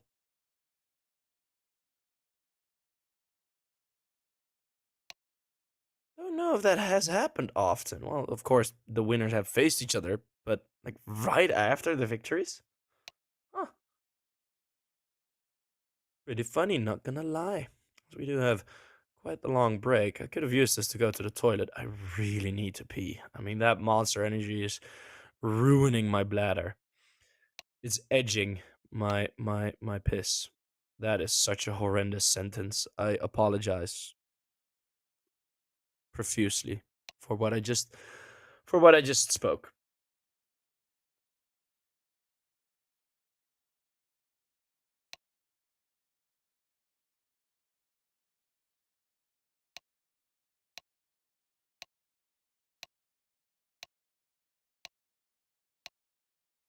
As I have a feeling the timer is gonna be running out quite soon. Nice Theo Vaughn quote in the chat.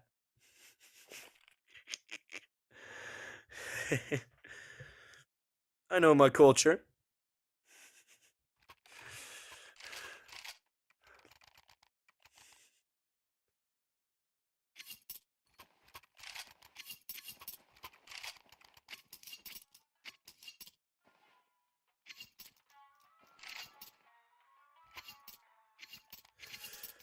Twelve. Yeah, he ain't wrong. OT with ECLOT having the luxury of starting on the T side. On the other end, Espionage have enough money to go and fight. Forzy again winning that op fight against Lucky. It has been a rather one-sided fight between these two in the direct battles. Forzy's been getting the better of Lucky for a lot of nice work. Taking away, has that op and also goes down. I mean, Damo ECLOT, they're just continuing where they left off without any trouble. Cabby tries to transfer the spray, but won't do good on both, and it's gonna be Quez on his own.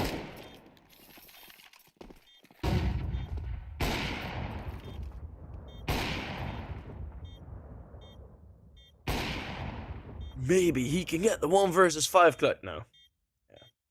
Yeah. Yeah, he won't be doing much.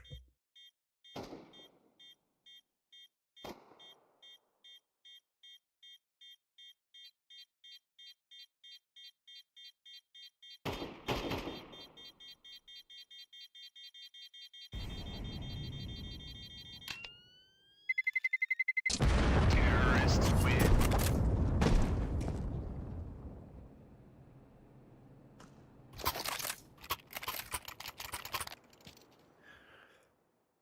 And that is a very...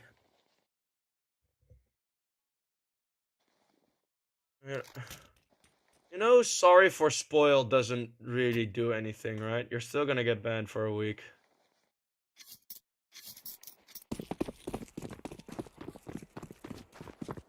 Y'all are idiots.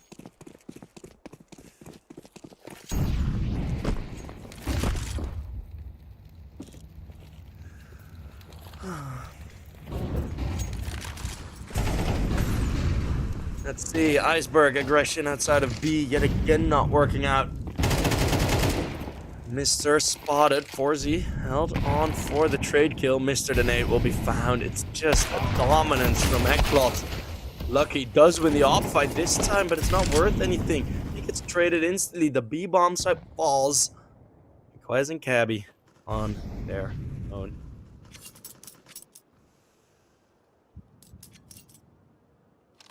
Bomb has been planted. And it may be Jover for Espionage. Of course, they still have the T side. And there is still one more round to go. Try and do something here, but they're just feeding Nuke kills, man. Nuke. He's been having an amazing game. 26 on the board.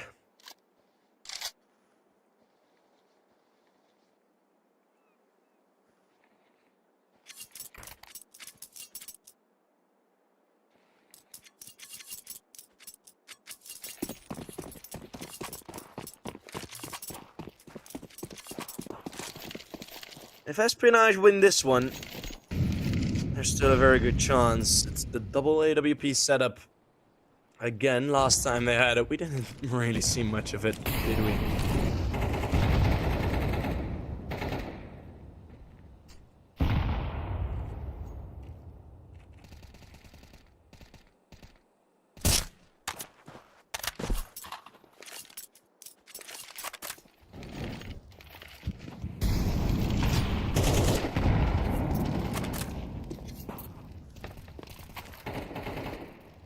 It's an util thrown in. Slow round from ECLOT. Mostly letting util do the work, but after the flashbang, blitz bang anti-flash. Dropping one flashbang in now. Gonna hide from Quez. ECLOT, I think they were really expecting aggression here. By the look of their setup. I mean, it would have been a logical response from Espionage to go for a push somewhere. 4Z again taking an Iceberg. Iceberg has 11 kills. He has not had a good time on this map at all. At all. He's just had a rough one. Then Blitz takes down Lucky again. It's just the firepower is on the side of ECLOT. His entire best of 3 already. And there's the shot from 4Z. They keep it so clean throughout the entirety of overtime. Espionage mentally destroyed after losing that overtime. 12 on the board for a while, but it is the comeback, and to rub salt into the wounds. First, you gotta make the wounds. Cutting them open is Blitz. Putting their emotions on the table. The knife kill to bring them into the second half of OT.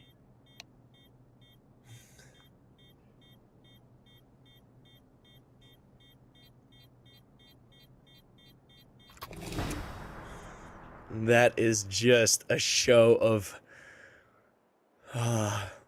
disrespect and confidence.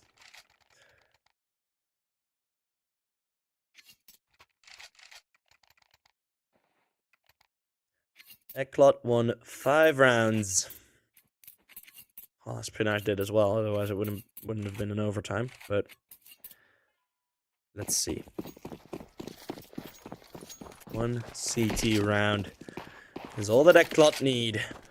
Espionage, though, now on the advantageous side, but the aim just doesn't look as sharp anymore for the Danish. Maybe they really did party too hard after the ECL advance win.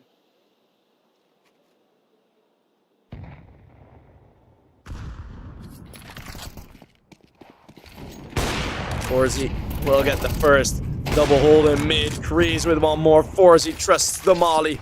Quest not challenging it. And this is a mowdown. Espionage. The tank is empty. The tires are flat. There's no steering wheel. The windows are shattered. This car ain't driving anymore.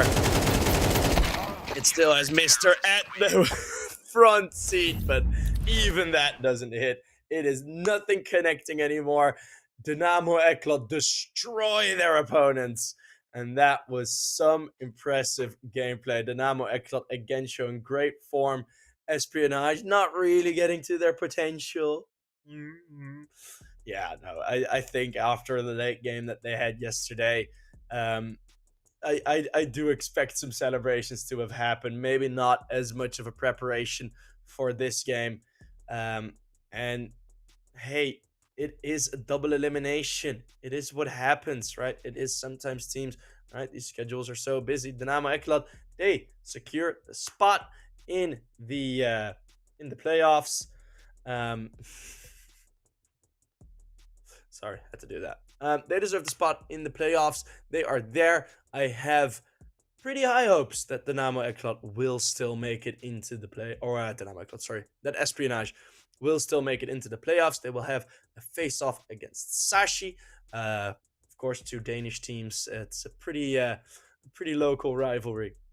And Espionage has often gotten the better of it. So that's going to be a very interesting match to see.